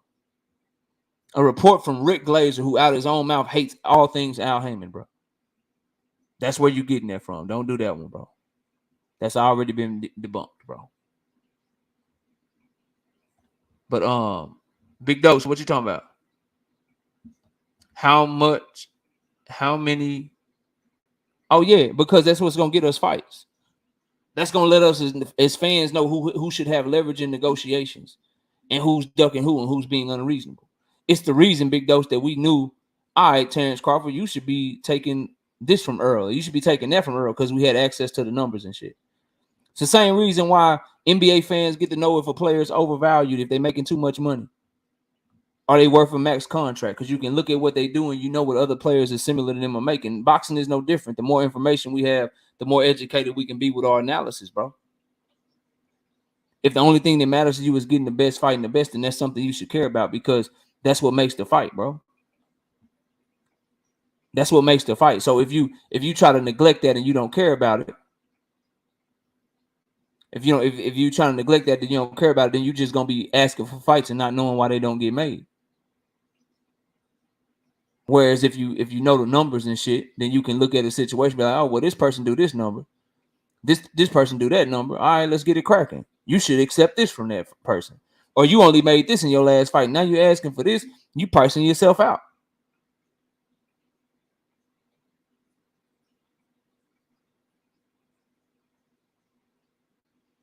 KO, where is the contract at? They contacted Devin Haney, Big Dose. Because I'm assuming you're talking about Devin. This is from Steven Espinoza. The interview is up on YSM Sports Media. Shout out to him. He does a great job asking great questions and getting the information that he wants. He has an interview up, Big Dose, where he called Steven Espinoza at an event. He asked Steven Espinoza directly about Tank and Devin. Can that fight happen? Steven Espinoza replied to him and said, I know that Tank's team had initial conversations with Devin Haney, but they didn't go anywhere because Devin has a lot of other things on his plate. So if I talk to you, Big Dose, and you got a lot of other shit on your plate, why am I sending you a contract if you were doing other things, bro? You don't just send a contract. You reach out, y'all negotiate, decide that you want to fight each other. You set terms through term sheets and going back and forth. And then you send a contract after that. So this where's the contract shit? When they clearly reached out to him, talked about a fight, made it known that he wanted to fight him next, and we're told that he's doing something else and going another direction. Why are you asking where's the contract instead of asking the proper question, which y'all don't want to admit? The proper question is, why'd you say you was going in another direction, bro? Why like we think you're gonna whoop his ass, Devin. We think you're gonna smash on him. So when they called you and told you about the fight and that they wanted to make the fight with you, why'd you say you was going in another direction? Why can't y'all do that, bro? You can't get around that shit, man. So this whole send the contract shit, cap. Cap.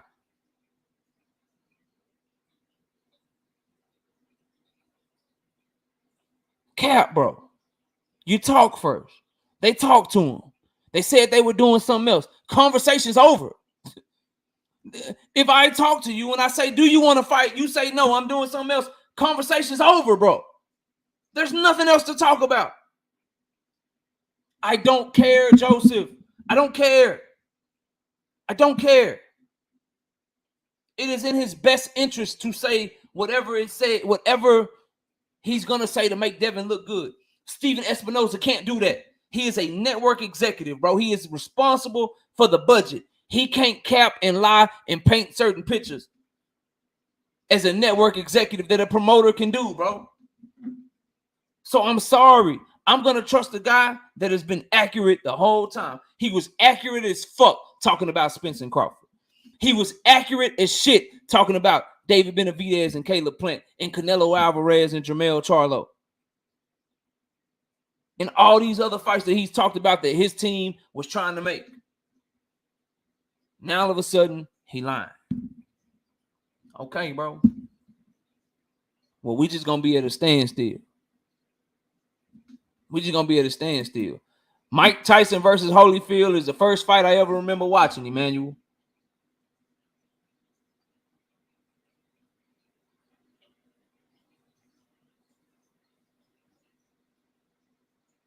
Mike Tyson versus Holyfield, bro. First fight I remember watching. I was 11 to 12 years old, bro.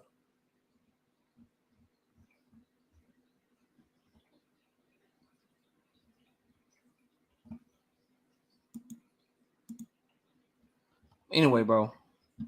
Let me...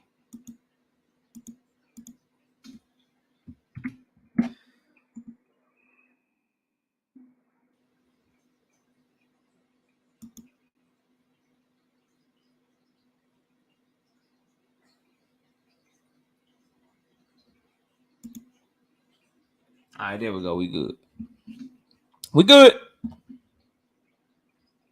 And like clockwork. Let me get this off of here.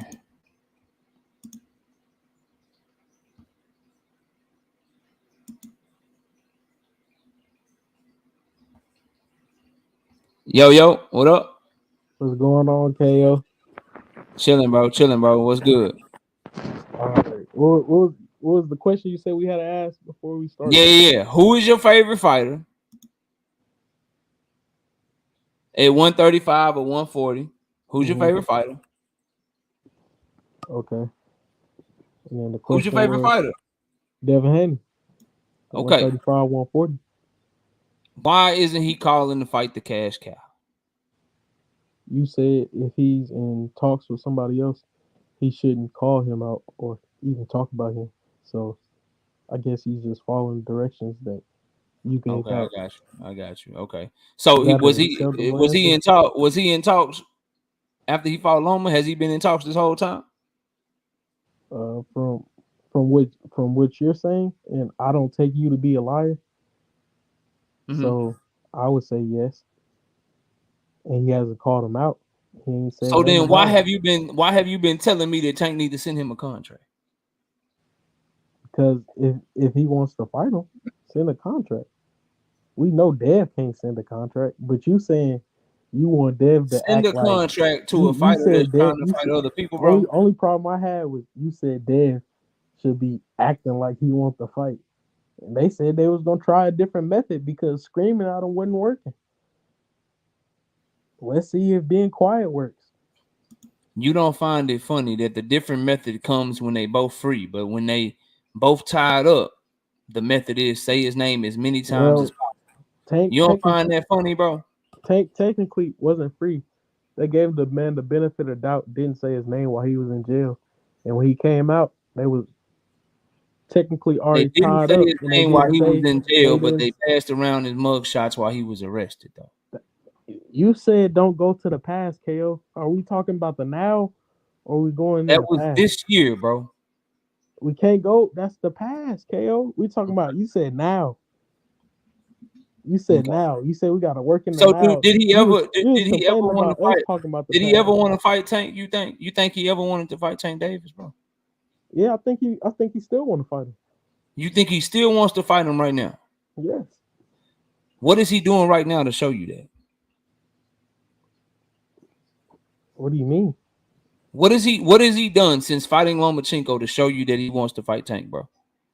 He told me on the podium he's open to a fight with him. Not open to it.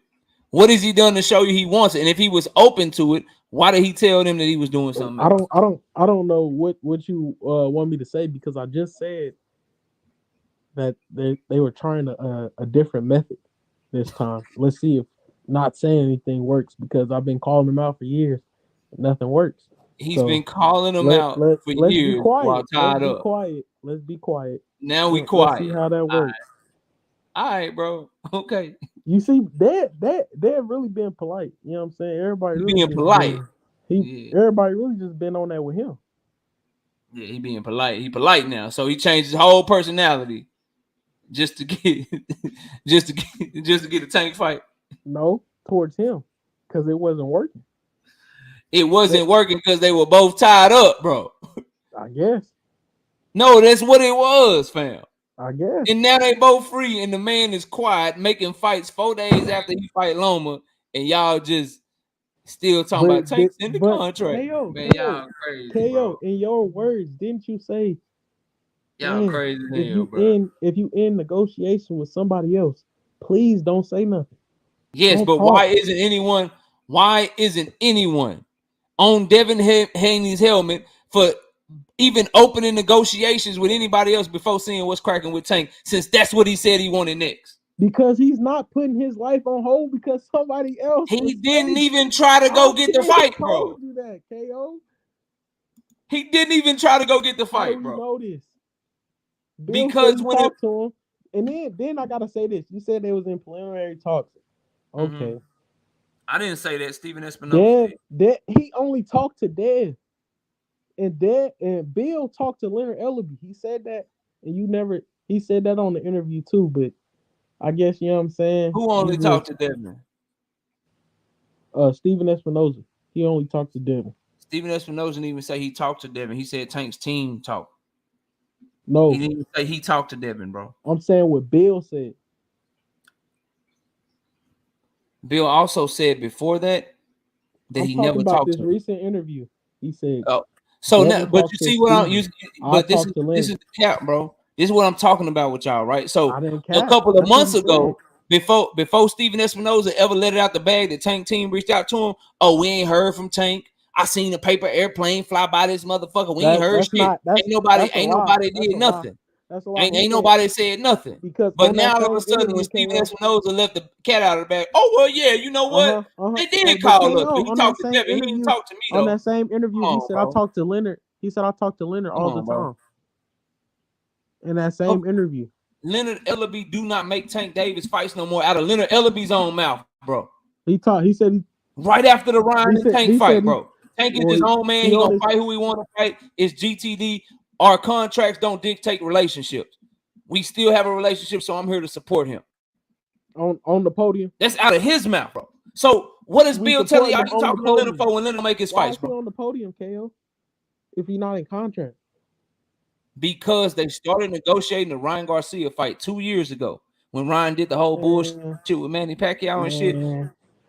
So since they started paperwork and negotiating it while Tank was under contract, as part of Tank getting out of the contract, he had to still be part of. They had to have Mayweather Promotions part of that fight, bro.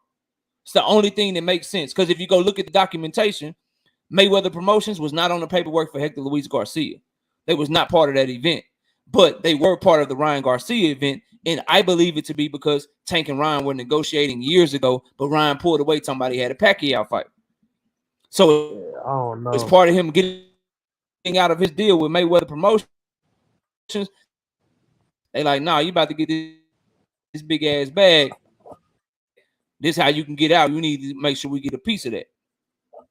I think that's a little bit far-fetched, but I'm gonna pass to the next person on the panel. You do know that, right? I think what that the last part you just said was a little bit far-fetched. I mean, that's I don't know. There's no reason for him to be on the podium. That's exactly what happened, bro. And you still not working with him. So you can go. You can go. You can go to buy who's the promoter for you can go look at BoxRec and see who's the promoter for each of these fights, right? You can do that, right? It's on the website. Can you hear me or am I going out? My shit might be tripping. Can you hear me? No, I hear you. It's on the website. Okay, so if you go to BoxRec, yeah, I can hear you. If you go to BoxRec, you will see on BoxRec that the promoter for Hector Luis Garcia and Tank Davis, Mayweather Promotions was not a part of it. You can see that. Everybody in here can see that. But you'll see that you will see Mayweather Promotions as part of the Tank and Ryan fight. You can see that as well. Now, why does anybody think that is, bro? Did he get out of the contract and re-sign? Is that what y'all saying? Even though Leonard Ellerbe is telling you he's not with us anymore, bro? It don't make sense for your fight before that to be on your own promotion company though. And then this fight, like, don't make sense to me. How does that not make sense?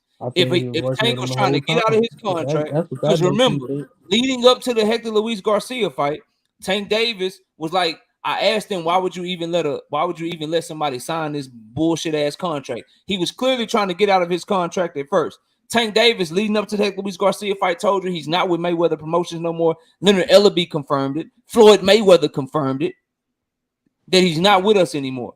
And so they weren't even part of Hector Luis Garcia. But then fast forward, Ryan Garcia, they're on there, and they're still saying, no, he's not with us anymore, but they're part of that particular piece of paperwork in that particular event. And it was Mayweather Promotions as well as GTD and TGB who Al Heyman uses as a promoter, as a by proxy promoter, since he can't technically be a promoter.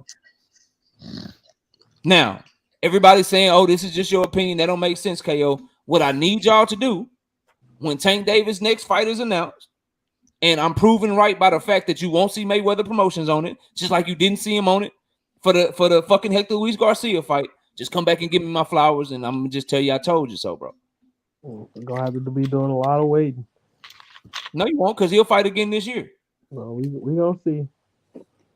And I get it, like, you don't know for sure. I see Nick J saying y'all don't know for sure, but I told y'all the man was rematching Cambosos. Y'all argue with me. I told y'all the man was gonna fight Loma. Y'all argue with me. I told y'all that he was gonna be moving up to 140 and he ain't coming back. Y'all still arguing with me. Oh, KO, you can't even. Okay, bro. But KO, okay, whatever y'all say. You going at Dev, you even shouldn't be going at Dev in your own words. Like you said, don't say nothing if you got business. He got business. He shouldn't have even had business. I'm saying say something because he didn't even go after the fight like he said he would, bro. What do you want? And I know that he was reached out to about the fight.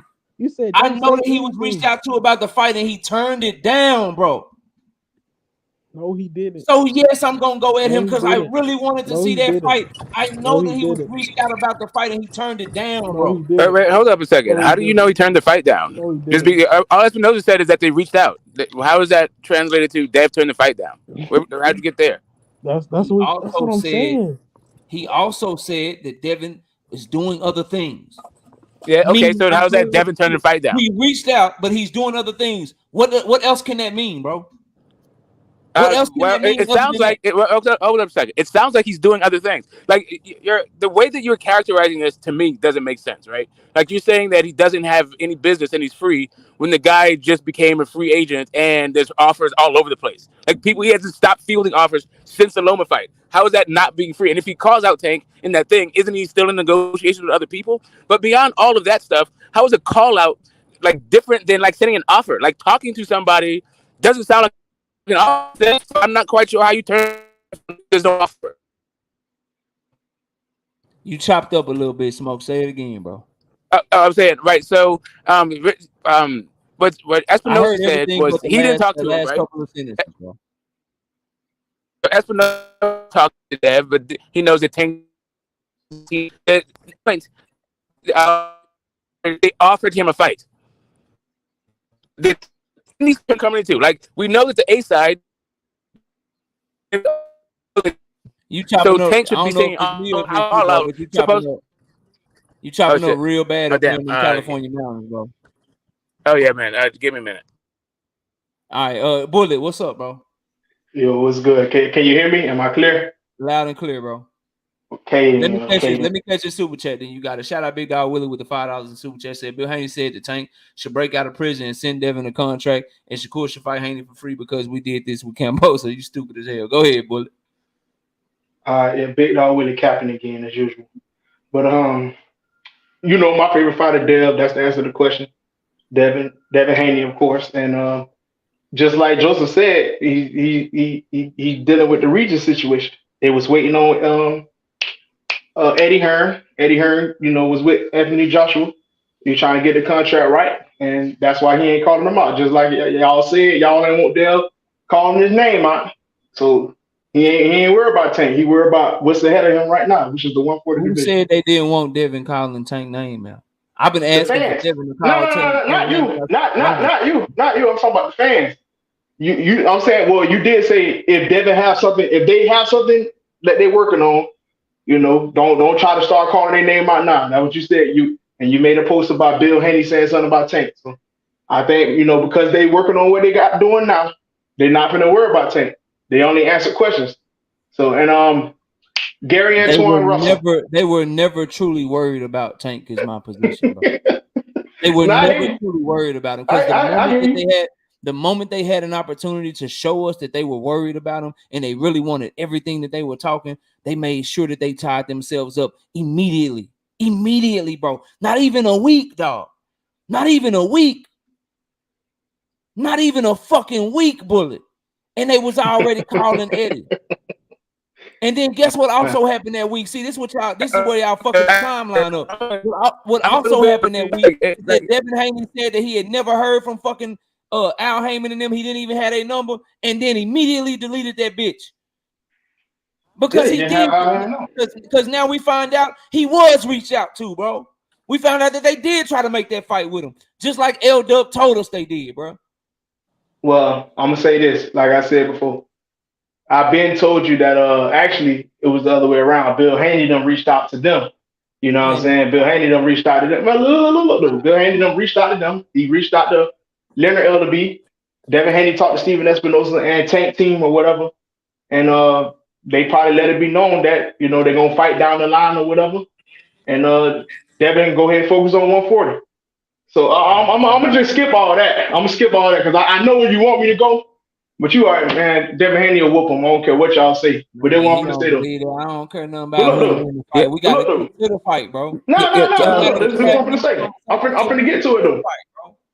I'm gonna get to it though, because like you saying, why people ain't called the takeout. Gary Antoine Russell. He just said, I'll go down to 135 and I'll beat Tank. That's a formidable fight. Another African American athletic fighter. That's a good name. Gary Antoine Russell. Called him out. I ain't gonna say Super Matias because I ain't trying to say no Mexican type names and none of that. No disrespect to anybody else, but Gary Antoine Russell has put his name in the hat. That yes, not Gary Russell Jr., not the shoulder injury, the one that just had the fight that knocked old boy out. Gary Antoine Russell said he want that fight. So Devin over here worrying about Regis, solidifying his legacy. Gary Antoine Russell said he want that fight. I would love that fight way more than fucking Pitbull. I tell you that. Me too. Yeah, I mean, to me, a lot of people have called out Tank, right? Didn't Regis call out Tank? No, didn't Regis called out Tank? Subio Matias called out Tank. Gary Antoine Russell called out Tank. A lot of people called out Tank. Monster Inoue called out Tank. Like people are calling out Tank, but no one's calling him out right now. Smoke. No, but really beyond this, but what is more important to me is a call out. Like to me, a call out is I want to fight you. But when if call outs matter to Tank? Like when is somebody called out Tank and then got the fight? Like it's not how Tank fights are typically made. But before this point too, Smoke, Tank had never said I want to fight this person or I want to fight that person. If it's me, like if I'm chasing you, Smoke. And I say, man, I want to debate Smoke. And I can't, and all you'll do is be like, man, knock out, man. That little young dude ain't nothing but a clout chaser. He don't want no real smoke with me. He this, he that. And that's all you ever respond to me with is that, like basically, I ain't shit. You know what I'm saying? I ain't worth your time. But then you finally one day say, you know what, my list, man, I want to debate BFTB. I'm going to knockout, and I want to debate Bullet. If I hear you say that, finally. If I really want what I'm talking about, Smoke, I'm on your helmet, bro, because you done said my name. You done validated me now. Now you done said that's what you want next. You want me next. Oh, bro, the moment I'm free, I'm coming at you, dog. I'm coming at you in all way, shape, or form, because you done said something now. And what I'm saying is what we're getting from the young king, Devin the Dream Haney, is we getting the opposite, bro. We getting the opposite. We getting, you done said this name. They done told you don't bring no money to the table. I remember Leonard Ellaby Floyd saying that bullshit. You know what I'm saying? Tank said you was a clout baby, called you an email champion, all that bullshit, right? And you calling for it. But now he finally, and for your fans and you, he finally fucked up. Hey, Tank, who you want next, man? I want Devin Haney. I want Loma. I want Shakur. And then my list will be Tiafimo. And he said it more than once. Well, if you really want what you were talking about, bro, he fucked up then. At that moment, he fucked up. Because now what you should be doing, hey, bro, yeah, you said my name finally. Yo, scary ass, what's cracking? Hey, you fought Ryan at a catch weight. Why you can't fight me at 140?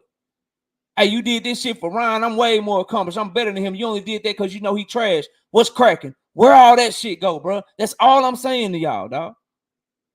Well, I mean, the thing is, right, so I can understand all of that thing, right? Like if we were talking about getting a fight next and we're only to look at one side and absolve the other side. But for me, I'm looking at both sides, and what both sides seem to be saying to me is that they will fight when they're good and ready, when the bag is right. I mean, that might not be satisfying to people who want to fight now and want someone to be pressing for whatever reason, but I'm not seeing it. I'm not seeing it from either side. Like it just doesn't come across. Like the way the Tank is moving doesn't seem like, hey, yeah, I want Devin Haney next. The way Devin Haney is moving doesn't seem like, hey, I want Tank next. I don't know why I'm supposed to point fingers at either one of them when both sides seem to be interested in other things. How much more can a fighter move than to have his team reach out to the other fighter to see about making a fight, bro? Yeah, but that's happened on both sides. That's just for us to be for fucking like complain about. And then you hear what they say. You hear stuff like we'll starve them out. We'll hear something like Ryan, like, okay, we got Ryan and Dev. Dev got the belts, but Ryan, everybody will get paid. Like these guys have been telling you. They've been telling us. Yeah, Bill's been over there talking about, yeah, let me make a fight. I can do this. I can do that. He said that's cap. That to me, the way both teams are moving screams, we will fight when the time is ready for the biggest bag that we can get for this fight. I hear you. I don't think it's next. I don't think it's next, but that is not acceptable to me, man. I'm not with that shit. I hear you. Emmanuel Carter with the $5 in super chat says it's been over 2 months and some change. Can Devin at least say fish tank, gas tank, tank top? Can the man say tank name? Please shout out to Emmanuel Carter with the $5 super chat. And then here's the other thing too. I see the homie Rodzilla. That belt was on the line, bro. I see y'all going back and forth about it. Just a point of order. Tank dropped down to fight Leo Santa Cruz at 130. For Leo Santa Cruz's Super WBA 130-pound belt. That's why Tank Davis had to relinquish the 130 belt, and he had to relinquish the belt at 140 when he had all three of the belts at 130, 135, and 140 simultaneously. He had the regular belt at 135 and 140, and he had the super belt at 130 because he beat Leo Santa Cruz for it down at 130. They put Leo Santa Cruz's 130-pound Super WBA belt on the line, and they put Tank Davis's 135-pound regular belt on the line since they were fighting under 135. They were able to put both belts on the line at the same time, and Tank ended up winning that Super WBA belt. That's why he is a two-time one division champion in my book, and by anybody's book who doesn't count the regular belt. So that's for the homie Rodzilla. I see y'all going back and forth. Leo Santa Cruz's belt was indeed on the line when him and Tank fought back in the year of 2020. R Breezy, what's up, bro? Talk to me. KO was good. Man, I'm chilling, bro. Just having some fun, talking some boxing. Happy to be back, man. What's good with you? Man, who you want Tank to fight? I ain't gonna lie. Cruz the best option right now. Nah, hell no, bro. No. KO, that's a fact, bro. Willie Gibson ain't no liar, and if Gary Antoine Russell did just call him out, I prefer a fight with Gary Antoine Russell, bro. But you even said the bag is most important, fool. So if the bag is most important, the Cruz. I didn't say the bag. I didn't say the bag was most important. Not to me. I've never said that. I could have swore you said the bag mean more than the belt, right? No. I feel like belts don't matter as much as they should, and it makes it to where they don't matter. But the fighting the best is what matters, because fighting the best is gonna get you the biggest bag possible. And I think more people will buy Tank Davis. If we want to talk about the bag, more people will show up and buy Tank Davis versus Gary Antoine Russell than a rematch between Tank Davis and Eastside Pitbull Cruz. The numbers, the live gate, they throw that bitch in the DMV. They throw that bitch in DC. He did $5 million gate with Hector Luis Garcia. Come on, bro. Cow. Nah, bro. That shit You were telling, just bro. telling me that you need the black fighter versus the Mexican fighter, but now But if the Cow. names are good enough, like you need black versus Mexican. But if fucking Earl, if Terrence Bud Crawford would have fought Alexis Rocha, that's black versus Mexican. But that shit ain't selling like Earl and Bud. Bro, Russell and Mexican Tank still not got to doing be a more than star, Tank bro. Cruz. KO, stop. It's The not. Mexican still got to be a star, bro. KO, you capping right now. That's not doing Nah, more than Tank Cruz too, bro. Stop. yes, it is, bro. You Yes, don't it is. believe that. I do. It's gonna do a better live gate, and it'll do like Eastside Cruz and Tank Davis maybe do 200, 250. Him and Gary can get like 350. No, KO. Yeah, it can, bro. With the shit that they talk, with the shit that them DMV boys and them Baltimore boys gonna talk, them press conferences, He's guaranteed, not a bro. bigger starting Cruz in no way in form, bro. He's not. Bro, when Bro. they get Cruz in, has a he's fan more. base behind him. See, Rolly isn't either. But when you get in a position to where you get to talk and they hear Gary Antoine and Gary Russell, and then Russell start popping that shit at Tank and start talking that shit to him, that shit gonna get a buzz about it, bro. Can I'm Russell trying to even tell you make something. 135, or we just I mean, throwing out homie his been name? weighing in 136, 137 and shit. I don't care what he been weighing in. Can he make that? Because y'all always want y'all be telling me niggas can't move up, but then niggas He always want said Tank to he fight at said he 140. can make it. So if I had my choice, this is just me giving you my choice, bro. I think that Gary Antoine Russell and Tank Davis is a better fight for me than Tank versus fucking Eastside Crew. Now I think I know for a fact that Tank gonna walk Gary into some shit, and it's gonna be bad for him because Gary got that head on the line. The same thing that got Gary Antonio fucked up by Emmanuel Rodriguez. He got that same problem. That jabbing not to land shit, chopping your feet to get inside behind, no jab and no head movement. Fuck around, get your block knocked off with Tank Davis, but I still think he's more athletic, got faster hands and shit than Eastside. He's just a better Tank fighter got than that Eastside nigga Crew, out, bro. bro. They're gonna call him a prospect, bro. Watch, bro. I mean, they're gonna do that. People gonna criticize. Like, I get that, and I'm with that. But that shit, you know what I mean? It's just bro. That's that Terrence Crawford fan shit. You know what I mean? Where it's like, oh, no matter what I do, no matter what Bud do, y'all gonna make an excuse. I ain't really on that. You know what I mean? Like, if Tank go in there and fight Gary Russell, I'll be much happier. True fans will be much happier than fucking Tank Davis versus Eastside Cruz too, bro. Eastside, I just think it's a better fight. But and if you give me the guys, because the only people that's calling to fight him right now is Gary Antoine Russell. Can you at least admit the options is low? Like, it's not a lot of options right now. It's not. Yeah, because all the people that's supposed to be options don't want to fight him, and that's what this live is about, bro. But watch this though. It'll be the same ones that if he announced Eastside Pitbull Cruz, they gonna shit on him. Watch what I tell you, bro. The same ones. Now I'm gonna shit on them because I expect more from them, but the same ones, and I give it to everybody equally. But the same ones that won't hold their favorite fighters accountable. Watch if Tank announce something like with Eastside Pitbull Cruz, and watch what they do to him, bro. Why do you think why do you think it is that Tanks and Frank Martin haven't been connected yet? Shout out, I got you. Shout out Matayo Well with the $10 super chat. What's up, LMAO? Yeah, what's up with it, bro? Salute. Because Frank Martin is trying to fight Keyshawn Davis, and Earl Spence is trying to push him in the direction of any nigga calling out Keyshawn Davis don't want to fight no Tank, bro. You shouldn't even be saying his name if you want to fight a nigga like Tank, bro. So he's going over the top rank, is he? I mean, that's what they calling for. They ain't calling for a Tank fight. I mean, I feel you, Smoke, but at some point, bro, when are people like, I don't know, Smoke, if somebody could give me like 100,000 to debate somebody, bro, or if I just watch a fighter, if I'm a fighter and I just watch a fighter get another fighter paid $30 million, bro, you can't get me to stop saying that nigga name, bro. I mean, that's cool if you have listen, if you're only fixated on one guy, that's what, and that seems to be where you would like for this thing to happen if it was happening next. But I don't think it's happening next. I don't think he's gonna be fixated on one guy. Like, Tank has never been trying to be fixated on one guy. I'm not sure why everybody now needs to have Tank's name in their mouth. I get it, Tank is a cash cow. Because they had it for so long. Like, when it comes right down to it, the A side sends the contracts. Tank is the A side. Tank should send the contract. Outside of Tank, like, calling Tank out is like, I mean, I guess you could, but I mean, does this stroke Tank's ego time? But if you dealing with Tank, you know that's who's sitting in the contract. No, I get that, and I'm not. And let me get Nika here because she been quiet. I know she want to cook. This is what I'm saying, though, Smoke.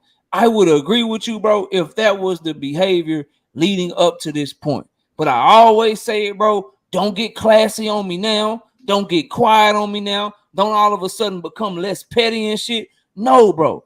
Don't all of a sudden, now you got options. If you Shakur, if you Devin, if you all these other fighters, Loma, all these guys, now you got options. You had options back when you were saying his name the last few times. You had options then. Hell, you was actually locked into options. But now we quiet and shit. Now what Jonathan tell me? He told me that they was trying a new tactic to get the fight and shit. Now motherfuckers got options and shit. They had options last year, but they ain't stopping from keeping his name in their mouth. They had options a year before that, but they ain't I'm saying, like, there's a diminishing value. Now we quiet. Now we ain't got shit to say. All right, bro. Well, I mean, if he says something, isn't he just using Tank's name then to leverage a pro grade fight or somebody else? Like, I don't know what. It seems to me like if there was a thing where if I had a thing where I heard like Tank saying, you know what, I'll fight Devin at 140. I don't care about any rehydration clauses, that A side shit, whatever. I want to knock him the fuck out. Then I would understand where all this heat is coming from. But Tank ain't on that type of time either. Like, it's just kind of like, what are we doing? Like, is this just stroke Tank's ego? Like, hey, everybody should be just calling Tank out and keep it. Basically, that's what it is. That's from what I'm hearing. I'm really trying to be objective. I really am, KO. And the only thing that I have a major problem with that Devin and his team did was declare that they were staying at 135 for the remainder of the year.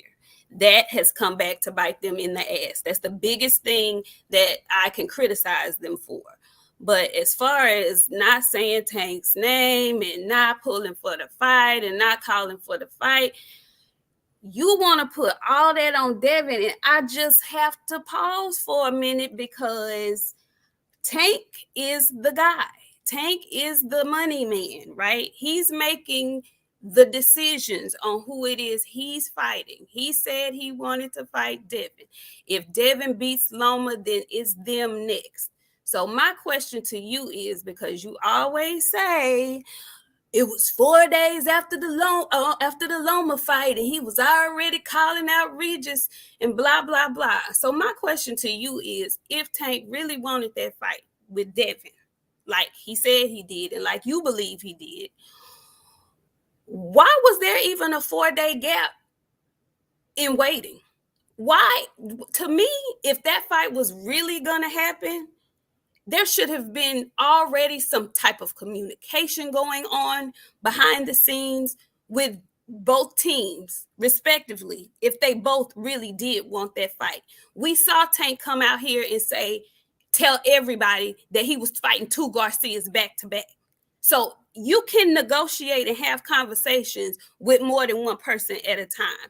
Why was there a 4-day wait? When Devin beat Loma, we should have been right to the paperwork. But they weren't.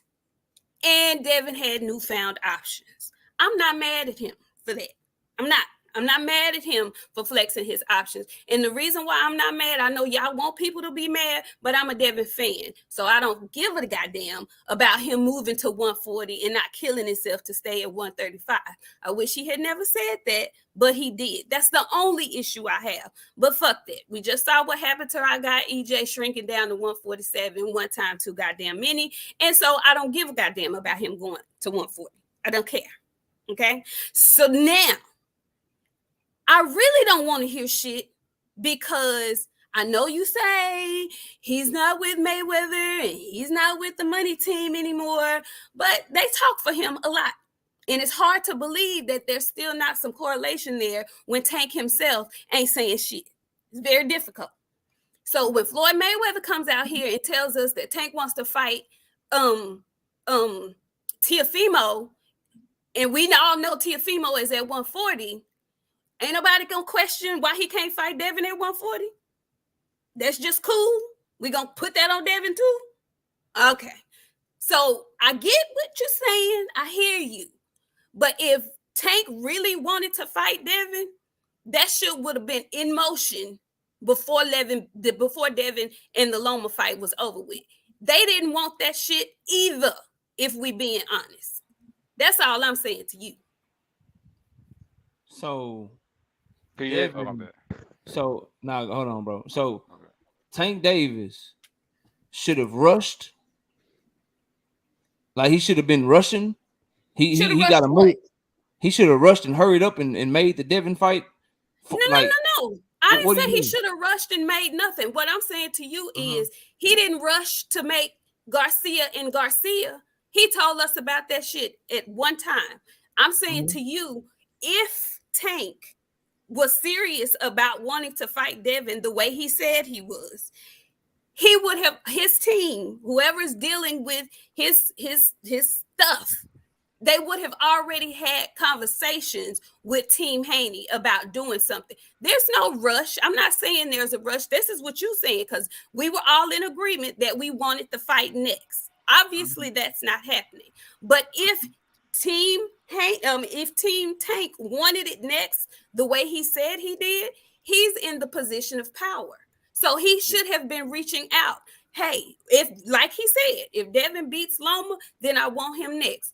Why was there nothing said about that?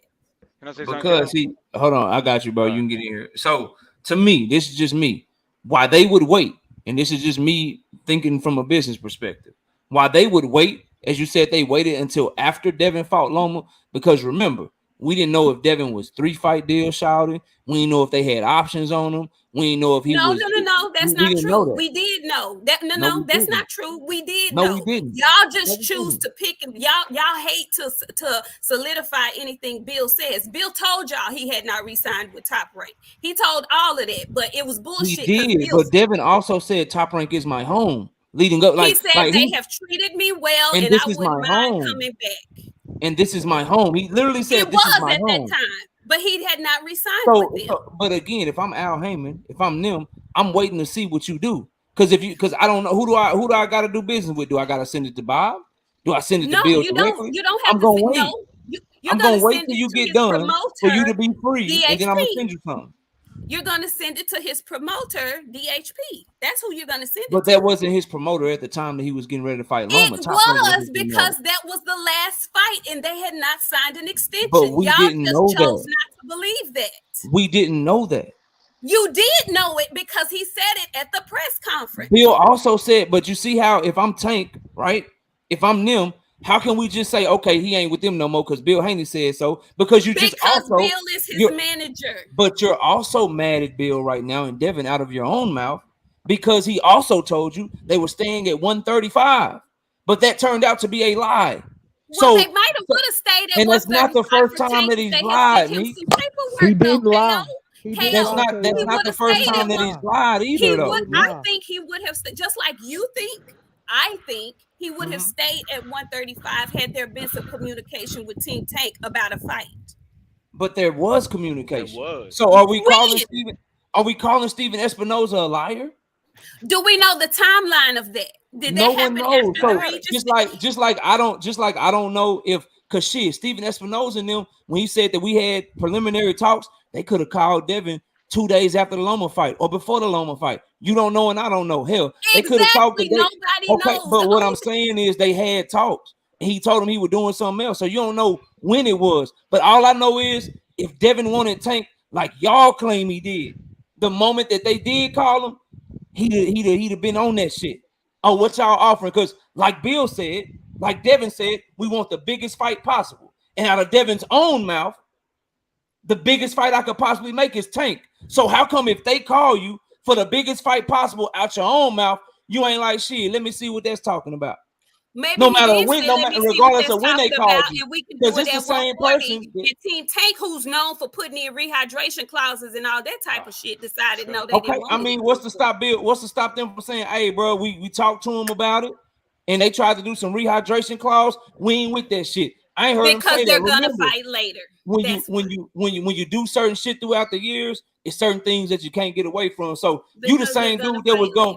You the same dude that was gonna step in for Eastside Pitbull Cruz on short notice, but announced the fight 2 days later. That's you. You the same one that was gonna drop all your belts and fight him at 140. That's you. But now all of a sudden, when you free agent, shawty, when he free shawty and ain't got no fight, and you free agent shawty and you ain't signing nobody, now he call you and you got other shit going But on. you don't just know 'cause you when in that call was negotiations? made, KO. You keep saying that like you know when that call was made. You don't know if that call was made after he When started it's the talking to $100 million man, Nick You J. don't know that. Everybody When it's ain't the money $100 million hungry. man, the man whose last live gate did more If money it's than gonna you be ever $100 generated million in your now, entire then it's gonna career, be it $100 don't million matter when they later. call you. So you saying Dev gonna get 30 million, KO?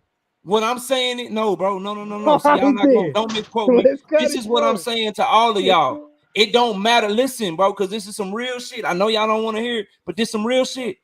When the $100 million man is calling you, when the man that did his live gate, bro, his live gate alone just generated more money than Devin Haney's revenue with all his fights put together.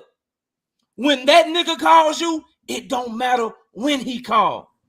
You stop what the fuck you doing. Okay. If you really want it. Because guess What's what? the pay-per-view Them is the number rules of for Devin? Canelo. If Canelo called David Benavidez right now, motherfuck Demetrius Andrade. If Floyd Mayweather would have called Keith Thurman, motherfuck Sean Porter. But y'all What's want to the change the pay-per-view rules for number, Tank. KO? When What's it's the Tank pay-per-view Davis, number bro, of and he Devin generate and the Tank? money that he generate, when he call you, it don't fucking matter what you got going on. Now, if he do some bullshit in negotiations, say, bro, he was trying to rehydrate me. Say, bro, he was only offering me $1 million. Say, bro, he was only offering me 1.5. At that point, you go in on his ass and you expose him. But the rules for the A side, whenever they fucking call you and they that, it ain't like he fucking Devin Haney, Shakur Stevenson A side. This a huge fucking A side. This the 1 million pay-per-views for the first time in years A side. When he call you, it don't matter when that fucking phone call happens. If you just call Regis, if you're in deep negotiations with Regis, shit. If you signed a fucking fight with Regis, nigga, if Tank Team call you, you stop what the fuck you doing if you really want that fight. But y'all want to change the rules for Devin. What's the Ain't pay-per-view? nobody It changing don't the work rules that for way. Devin, but don't nobody gotta suck Tank fucking dick like that though. Don't nobody gotta doggone on that man like that. Yeah, so just in your example, right? Canelo Alvarez called Caleb Plant and wanted to do a fast turnaround, right? Caleb Plant said, "There's not enough time for me to. I just finished faking butts. I don't want to take this fight now." When they actually signed the fight, he held out for more money. All that shit, like you bend over because the guy's an A side, quadruple, triple A side. Like it's cool. Like yes, you see what they're talking about. We If they're about talking to about some watch this bullshit, nigga you move fight on. on free fucking TV for less money. But y'all talking about bending over. Man, how much did the other Garcia make? We about to watch this How nigga much fight did he on make? free TV against a no-name fighter who can't sell out in his own fucking hometown We don't on know the if it's app gonna that be had on him free buried TV. in the first fucking place. Well, it I might agree. be Do you on think? pay-per-view though. It might be And on take a step pay-per-view. back and shit. Bro, Hold on a stop. second. Do you think? Stop, bro. Do you Stop. think that Regis, if he fights Regis Prograis, you don't think that will be that'll further Devin Haney's career along both commercially and legacy wise? It is a step backwards commercially. By far. It will not do what he did with Loma.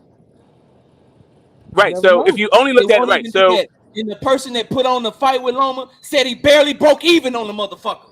Okay. but that's fine that he's never breaks even. I'm not interested in the way was that just fucking gonna say, Bob when Arum. the last time Oh, Bob ever God. told you he made some money off of somebody? Oh my God. Hey, can I say something, KO, man? I'm just saying, bro. cause you know, Hold y'all up a second. sit up and quote what he say when the shit Bob big. Arum's budget is Bob Arum makes his money off of Bob Arum makes his money off the Keyshawn Davises of the world, not off of the Devin Haneys of the world and the Lomas. He loses money on those guys, but he makes money off Big Baby Davis or Jared Anderson. Sorry, Big Baby Anderson. Those are the makes money off of. All those other dudes that All I'm saying is, bro, common sense will tell all of y'all that if you do 150K with a bigger name fighter in Lomachenko, who no matter how much we don't like his nepotism and how they fucking move him and they coddle him, we don't like that shit. All of us up here don't like it. He's a bigger name than Regis Prograis, and it's not He close. might be, but like I said, I You don't never think know how he much it's wants gonna to fight sell. at 135 no more. He knows that shit is gone. That he's past 135. He passed 135 at this point. Well, And if shit, Tank tell ain't that about nigga to fighting come at see you at 140, then I'm 140. not gonna Shit. play with him. I got you. Well, Chris, Tank coaches just said I'm he's not trying to tell fighting you, at like it 140. wasn't. let me get Chris in here, y'all. Caleb Plant Let me wasn't get Chris fighting in here. shit. Caleb Plant was not fighting shit after he fought after he turned down the Canelo fight. He was fighting guys that who gives a shit. He brought Caleb Truax and all that shit. Like, he wasn't making a whole bunch of money, but he still doubled back around and got that fucking Canelo fight on his terms when he was ready. And he got the money he needed to get to sell that belt. He got that fight on Canelo turn when Canelo was ready. No, he got that. And in the meantime, First off, he had his. What he got was his knees met. Like, it could be Canelo's time. He was fighting trash ass fights that didn't nobody want to see him fight. The only reason that fight sold because he took a swing at Canelo in the press conference, bro. I mean, whatever. All I'm saying is he got it. He got his issues met. Like he said, my issue was getting a quick enough time turnaround, and then he said I needed more money. He got all his needs met. See, that's the thing. Like, maybe, like, and you accept that you wiser than me, bro. You know what I'm saying? You the OG and shit. So this ain't no disrespect when I say this, but I mean, maybe it's my age or whatever. I don't give a fuck about Caleb Plant waiting and getting the fight on his terms. I don't give a fuck about Tank Davis waiting and getting the fight on his terms, or Devin Haney waiting and getting the fight on his terms, or Shakur, or none of that. I don't give a fuck about none of that. I want the shit right now. I'm the consumer. I'm paying my money. I want the that's fine. I was just you made an example about when the A side calls you, then you pick up the phone and you stop what you're doing for that shit. Yeah, and then you mentioned Canelo as a thing, but like even in the case of Canelo, guys are not just fucking like we saw what happened with goddamn Badu Jack. He's like, this dude wanted to drop me 20 pounds and all this shit. You don't just like take whatever just because of A side. Because you're the A side, like you gotta come to some kind of terms. If Tank tried to do that shit to Devin Haney, I would fucking cook him. I would fucking murder him, bro. At this but point we didn't even get an opportunity to get them into negotiations, y'all. We didn't even get an opportunity to get them into negotiations, bro. You trying to murder him and he doing what you said do. Who? You trying to murder him and he doing what you said do. You trying to murder Devin because he ain't hollering say my fucking name, because he ain't saying his name and he ain't told him not to though. Not because he ran. He told him not to. My question is this: who does Tank want to fight? Who does he want to fight? Because if you are the best, like you think he is, KO, ain't you looking around to see who is another motherfucker I can do something to that everybody thinks Julio can do something to me? Who does Tank want to fight? He said who he said he wants to fight Devin. Devin did something else. He said he wants to fight Shakur. Shakur is talking about fucking kangaroos and Cambosos. He said he wanted to fight Loma. Loma is talking about a Cambosos. Bob is talking about a vacant Cambosos fight or some shit, and him and Shakur. So all the people that he's saying he want to fight ain't saying that they want to fight him. This is my question to you. All the people that he's saying he wants to fight, he's the A side, he's the money man. I mean, for me, because I like Tank, but I'm not a biggest Tank fan as you.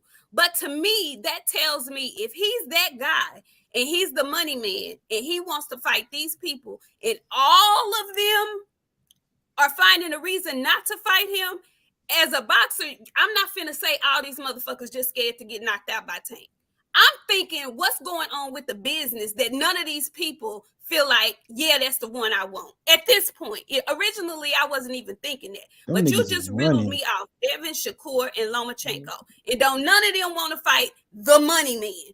And you not thinking something ain't right with the negotiations or the contracts that they send? I would think that if I ain't just watch Ryan Garcia get the bag that he got. I would think that if I ain't watched the career of Isak Pitbull Cruz after fucking losing to Tank. I would think that if I ain't watched the career of Rolly Romero after losing to Tank. So I hear what you're saying, but I know it's far-fetched because I know a lot of y'all think the world. Neither one of them are the people you just named, though. All of those people that you just named didn't have any of what the people he said he wanted have. I don't give a fuck. Loma, Shakur, and Devin are all better than the motherfuckers you just named. I didn't. No. You talking about business? Of course. Devin and Loma and fucking Shakur are better than It's not about who's better. But that's what I'm saying. But how is something the same thing he offered them other people? But who said he would? Or who said he should? And that's what I'm thinking. That's what he's doing because nobody's jumping at that shit. None of those people are jumping at what he's offering. But as much shit as Shakur talks, as smart as Aegis Clemens, who is Lomachenko's manager, is, as smart as Bill is with coming on here and telling people shit, and as much as Devin will talk up on Twitter and talk up in interviews and let you know shit, don't you think that if they tried to do that to him, that they would say that? We didn't even get an opportunity to see if it's that, because they doing other shit without us even knowing. They ain't even going into negotiations, y'all. Shakur was like, everybody yo, knew Super Devin Bowl. was talking Tank to is my Regis. Super Bowl. He Tank didn't is do it this. on no Me and sneaky Tank is stuff. gonna be that. And then the minute that Tank get free and Shakur get free, this nigga calling out Loma and Devin and everybody but Tank. Same with Devin. Devin is like, yo, Tank is the biggest fight for me. He's this, he's that. The moment he get done, he going to chase Regis, bro. Which is Was cool. it a Being secret? 2-division champion. I'm again, Regis is not a bad fight. Was I don't it want a to get that secret, misconstrued KO? with anybody. Was it a secret? But to make the jump that somehow Tank's business is bad when the business has been great for everybody else that he ever fought, why would the business be bad what for I'm them? saying. For everybody else he ever fought, they weren't these people either. And for me, if I'm just looking at it objectively and not a fan of either, I can see Devin going to 140, becoming a 2-division champ himself, because realistically, he's the only he doesn't have that. He's undisputed at 135, but he's not a 2-division champ. Youngest if you become a undisputed 2-division champ, you come back to the drawing board with Tank, you have something else in your cap. I ain't mad at I just want the fight right now, man. That's all, you being a spoiled brat. It's all good. I just want come on, man. Yeah, but man, these guys are too shrewd for, like, man, I don't know. I feel like as much money as Tank makes now, can as much money as Tank or Dev is making right now, can you imagine how much money they're gonna be making at 147? Smoke, let me catch a super chat, then you got it, bro. Shout out to homie DJ with the $5 super chat. Rumor has it Teofimo versus Jose Ramirez Heisman night is next, according to L Dub. So T.O. might be off the table too. Yeah, L Dub be accurate than a motherfucker, unless he's telling us that Tank team reached out to Devin and all of a sudden people say, I'm sorry, I didn't mean shout out to Big Dog Willie with the $2 super chat. Says Lord Bill Haney has spoken. KO, you need to stop. Yeah, man, I know, bro. Shout out to the homie DJ back in the super chat with the $5. The only Philadelphia Eagles fan that I fuck with. He say, the biggest point I think people missing is Devin is definitely going to take a pay cut to fight Regis on free TV rather than fighting Tank on pay-per-view. Yeah, I don't think nobody missing it. Again, the legacy, bro. The legacy is good, y'all. Like it's good, bro. 2-division champion. Regis is, in my opinion, the second best fighter at 140 pounds. BoxRec does have him ranked number 1, though. I like Super El Matias better as a fighter right now. I think Regis is past his prime, but it's a good fucking diehard fight, bro. It's not a bad fight, but it's also not what we asked. Take a pay cut. Because, bro, he's not. I don't believe. Well, Eddie Hearn might be dumb enough. I don't think you get the. That's what I'm saying. I don't know if it's gonna. I don't think. I think Eddie, because Eddie gave him big. Listen, JJ. When he left Showtime, Eddie gave him a big ass deal. Yeah, no disrespect to Devin, bro. He got his legacy. He did his thing, but that deal didn't get Eddie the return on investment that he was looking dumb for. Enough to give him some more money. And then Eddie also just did a fight with Regis where he ain't making no fucking money because Regis ain't selling his own fucking hometown. And then also, why are they moving the date? Tyson Fury and Francis Ngannou are fighting in the fucking afternoon, bro. In fucking Europe. Tyson Fury can't fight over here. And they moving off of that date for that fight? People for Tyson Fury versus the fucking MMA fighter, bro? Like, the signs are there to let you know that Eddie Hearn, Matchroom, DAZN, they don't think this fight is that big, bro. You might not want to pay for hating, just look at how they moving, bro. When you think a fight is big, and this is my problem, y'all, and this is what I'm saying to y'all, bro. If it was Tank, nigga, you move your date around him. If it was Tank and Devin, guess what? Francis Ngannou, Tyson Fury, you moving your shit around.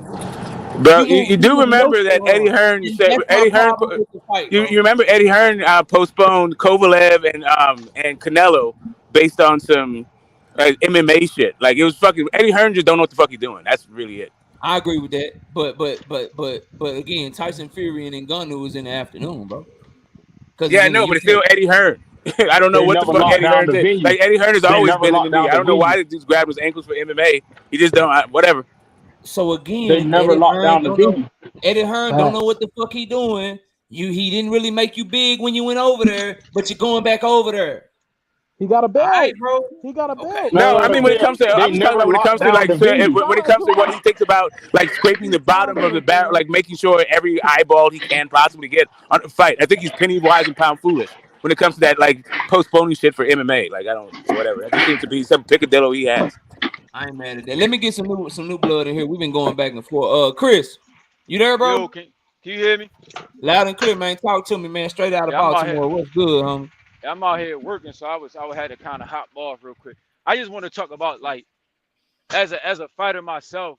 I want to talk about like rehydration clauses and cutting weight and stuff like that because I keep hearing people trying to use this rehydration clause talk, and I'm like, okay, the rehydration clause can be used as an advantage. Yes, it can. It can be. I'm gonna say that straight out because I'm not on here trying to just talk just to win an argument. You get what I'm saying?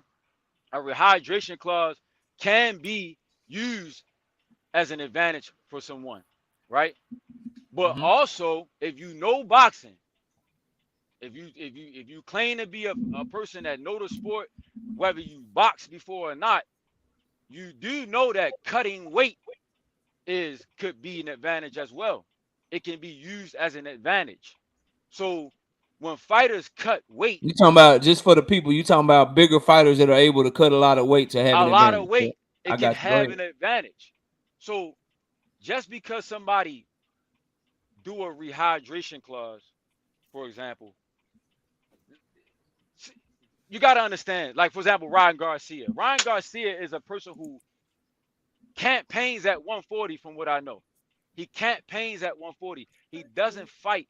He hasn't fought a 140 fighter yet. So he didn't want to make 135. He didn't want to come down to make 135. Either way, you got to make the weight on the weigh-in date. It don't matter whether you got a rehydration clause or not. You got to weigh in at the weight class that you fighting.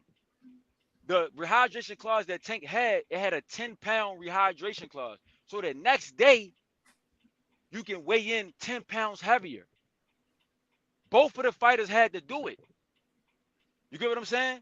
So why are people making it a big deal? Like, okay, he weight drained them so much. Ryan Garcia is about my size, right? Ryan Garcia is about my size. I'm about 5'10", walk around. He probably walk around like 150, something like that. If I can weigh in the next day on a weigh-in at 140 something, which is both of them did. When you look at Tank and them, they both weighed in at 140 something the next morning when they did the 10-pound rehydration, right? You only walk around at about 150 at 5'10, 160 at the most, at 5'10 most guys, average size guys. You're not really draining that much. He's not draining the person where it's some type of significant advantage over the other person. You get what I'm saying? I'm just saying when you look deeper into the situation, this is coming from somebody who really, I mean, even me as a youngin, I had to cut weight to wrestle and stuff like that. I know what it feel like to be weight drained. You get what I'm saying? Like, I'm just saying, man, like, it's not a strong argument, man. Like, to be like, oh, Tank putting rehydration clauses on people like he invented it. He didn't invent it. And secondly, again, cutting weight is an advantage in itself. So you got a person that really walk around at 160. You still hear me, KO? Yeah, we listening, Yeah. bro. You got the You mic. you Go ahead. you got a guy that walk around that's really 160, for example, 170. Why you the reason why you cutting all the way down to 135 is so you can have more power with the guys down at 135. And you're going to be fighting more natural size. If you 5'10, really 5'10, 135.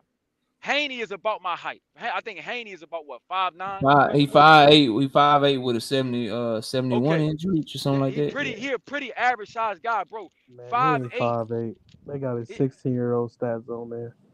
listen, listen. You walking around like that and you fighting guys that's naturally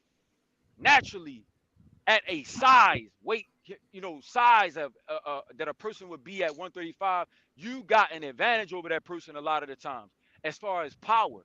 So when you talk about rehydration, you can't leave out the fact that fighters use weight cuts as an advantage too. People use that to have more power. If a person can cut down, if me, for example, I walk around 150. If I can cut down and fight at 122, in a healthy way, that's a lot of weight. But if I can do that, if my body can handle that, I'll probably go down there and be knocking them little dudes the fuck out. They small. They just don't have the body mass to hurt me, and they don't have the body mass on average to take my shots. You get what I'm saying? So I'm just saying, I'm just giving y'all a different side of the coin, man. When y'all talk about, I know it's gonna go over. I know a lot of people, they ain't even hearing what I'm saying. It's gonna go over your head. You don't give a fuck about what I'm saying. You hate Tank, whatever. He hot, whatever. I'm just saying, I'm giving you insight. Well, then let me talk to you, bro. Cause you know I got mad love for Tank, right? I hear you, and I ain't mad at it, but they got rules in boxing. If that's the case, then bring the same day weigh in back. But just me, bro, to me, once you make weight, you make weight. If you think a motherfucker too big, then you don't need to fight him, bro. Because no matter whether or not it give Tank the advantage, or in my opinion, Tank was just way better than Ryan and shit, bro. When you put some shit on, like something that could, it may not, but when you start throwing shit in the contract that could give you a competitive advantage, because in this case, in the case of Tank and Ryan, Tank is the much smaller man, bro. He 5 foot fighting man, the same size as Monster anyway, bro. He the much smaller man. If he all the way in shape and Ryan all the way in shape, he just gonna be naturally smaller. He gonna have less weight to cut and shit. So a rehydration clause with a 10-pound weigh-in again the morning of the fight, that's gonna favor the smaller fighter, bro. In most cases. And the weight cut won't favor the bigger fighter. I understand that, but it's gonna favor the bigger. If you gonna fight at the weight class, bro, they should just make weight and get it cracking. Okay, bro. then he should have brought him at 135. Then I agree with that. I'm not mad at that. If you're gonna fight at the weight class, then make the weight class. How you gonna come to me? How you gonna come to me and say I want to fight you, and you know I can't pain at 135, but you like, nah, I can't make 135. I'm not mad at that. Now I get that part, but just as a Tank fan, bro, and this just me to you, Chris. I feel like he's so good, bro. He don't need that shit, bro. That shit look weak, cause cause whether or not, cause see, you know it, I know it. Everybody up here on this panel know it. Watching that fight, if you know anything about boxing, bro, he was just on another level from Ryan, bro. And a lot of people up here, 99% of people up here predicted that shit before it happened. The people that got challenged, I know for sure, was like, he about to beat the shit out of Ryan. I already know what's gonna happen. So we all know that shit. But when you put that extra shit on there, bro, it's like it's gonna give people, and I know people gonna hate and shit anyway, bro. But it's gonna give people that excuse and that out. And when you don't need it, bro, then you just shouldn't do it. And it just don't need to be in boxing. Everybody should play by the same rules. You shouldn't have the power to negotiate how much water somebody can drink, basically, or how much food somebody can eat leading up to a fight after they make weight. You shouldn't have that power. And basically, bro, that's what a rehydration clause is. It's allowing you to tell somebody, hey, after we weigh in, bro, you can drink maybe 1 or 2 bottles of water, but you know you can't have 3 or 4 because that's gonna put you over that second weigh-in. You can maybe have some grilled chicken, my nigga, but you can't have no steak and no pasta and shit because that's gonna put you up over the weight and shit. Just shit like that, bro, that can literally affect the outcome of the fight. Shit like that, being able to negotiate the size of the rings, being able to tell what fighters what gloves they have to come out and wear. You know, hey, you can't wear these. You a puncher. You can't wear these puncher gloves. You got to wear like all that shit. Need to get the fuck out the sport, bro. Even if it's Tank, bro. I hear you, but then let's take away weight cutting. Then if you weigh 150, you fight 154. Then that's why I said I'm cool. That's why I said I'm cool with the same day weigh-in. If you walk around at 175, you fight 175. Then. I mean, that's the same day. That would be like going back to same day weigh-ins. You couldn't cut that much weight safely, or you get fucked up. So I'd be cool with that. But based on the rules that we have, bro, they should just all make weight and get it cracking. A motherfucker weighed 175 and fought at 175. That would be bad for him. Yeah, but that's why people don't fight at 175. That's my point. 175 pounder naturally. That'd be bad for you. See, that's my point though. So don't make it seem like don't make it seem like you ain't. This is all I'm saying. Don't make it seem like you ain't cutting weight for an advantage. Just No, because you somebody are though. putting, Yeah, but that's but what I'm saying. If he somebody gave put that, he gave him the weight clause for and a them walk lesser around skilled 200 guy. pounds. You know what I yeah, that's mean? what I'm saying. Like 210 and shit. Like, I'm you know? saying that And they people come down don't to mention that though. 175. Like This shit people just don't mention that. to me, bro. It boxing. These dudes probably be warriors. You make weight, you get it cracking, bro. I don't like that's just I me. feel you. I feel you on That's that. I'm just just me. saying. Like you make weight, and if you feel like a motherfucker cutting too much weight, he got an advantage against you and shit. At the end of the day, bro, it's your life on the line. I'm watching this shit for my I entertainment. feel you. So Listen, if you KO, don't I feel feel safe, you. if a nigga too big, don't fight him, bro. Like Listen, I feel you on that. Listen. to Ryan. I feel you. Like, he's I feel miles you on ahead that, of KO. Ryan. I feel you on that. But my thing is, again, I just wanted to give another perspective. Like, don't act like cutting weight is not an advantage. You know what I'm saying? Like, don't act like if I walk around at 155 and I fight at 130, I'm down there knocking out dudes that's 5'6", knocking their head off their shoulders. And then as soon as I move up to 140, I can't crack an egg with a hammer. You know what I'm saying? Like, don't I act got like, you. you know what I'm saying? Don't act like it's not another side to that coin. If Ryan wanted to fight at one, Ryan is the person who people would consider a weight bully in a sense that you can't pain at 140, but you never fought a 140 fighter. You never fought a fighter at the weight class that you can't pain at. So I understand. I understood it because it's like, okay, if you're not going to put in the work to make the weight that I gotta make, because cutting weight, I don't care if you small or not, bro. It's not fun, bro. Cutting weight Nah, I know is that not shit. fun. I know that shit not Whether fun, you bro. small or not, I used to do it as a kid, bro, for wrestling. It is not fun. It's like the worst part of training camp. The not be able to eat what you want and all that type of stuff, and you cutting weight. All that it's really to some extent. Sometimes it's not even good for your body. You know what I'm saying? So if you're not gonna put in the work and make 135 like me, I bet. Then you ain't about to blow up either. Come on, man. I got you, Come bro. on. Shout out to homie Matthew Thomas with the $5 in super. Just tell him how boxing works. They seem to have no clue. Shout out to homie Matthew. I appreciate you, bro. Let me get some more people in here. Quells G, what's up? Talk to me, bro. What's up, bro? Just what we talking about? We talk about I mean, we've Tank been and what? going. I've been arguing with Smoke Yeah, and Nick J about Devin right, Haney. right, Me and Chris was just talking about fucking rehydration clause and shit, man. We can talk right. about Go whatever you want to anywhere. talk about, bro. I don't, it is what All we right. talk about everything, bro. Go ahead. I mean, as far as Devin go, I don't think he's scared to Tank or anything like that. I feel like that's a fight that could always be made in the future. But at 135, we could just go ahead and just cancel that one. At 135, it ain't gonna happen. We knew Fight ain't Devin was. competitive at 135. I'd rather than fight at 140. Yeah, straight up. Because it's like we seen Devin. We know what he looked like at 35 and what the first Cambosa fight or the second one he like a damn skeleton. The shit looked crazy. He was like smiling like he was about to faint. Like the 35 shit is over. You know what I mean? Granted, he Nah, looked it shy. wasn't even the second Cambosos one for me. That Loma one was bad, bro. Okay. Loma wasn't as bad as it was that. It was one of them Cambosos fight where he like Nah, Loma pure was bad, skeleton, boy. That boy wearing a like pure hoodie in the skeleton. summertime, boy. Yeah, he did. That boy That's a had fact on a too. hoodie in the desert, bro. Las Vegas is in the desert, bro. That's a That fact. boy had a And hoodie and a scully on and some shades on in the desert, bro. And he then be like hella the one snippy. picture you could see that young man, bro, his ribs showing through his back. That's why I've been one of the only Tank fans like, nah, bro, fight his ass at 140. At Cause 140. at Yeah. 135, bro, that shit. Like, ain't a Devin Haney fan up here that'll admit that shit. But they know if that boy try to make 135 for Tank one more time, they know the outcome. But they'll never tell you that shit. But they know what's up. 140 to play. I mean, if he could go up and fight Mario Barrios at 40, I don't see why. And Barrios being definitely the bigger man than Devin Haney by a long shot because he at 47 now at this point. I mean, it's like, what's the problem? If Devin ain't got no power and nothing like that, shouldn't be no problem. Definitely not because you ain't gonna get no rehydration out of him. You know what I mean? He gonna talk like he the A side because he undisputed.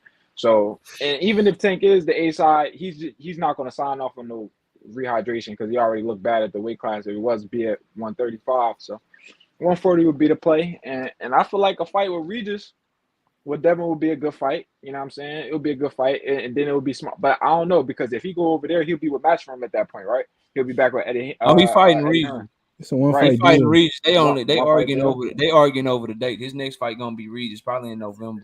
One fight deal.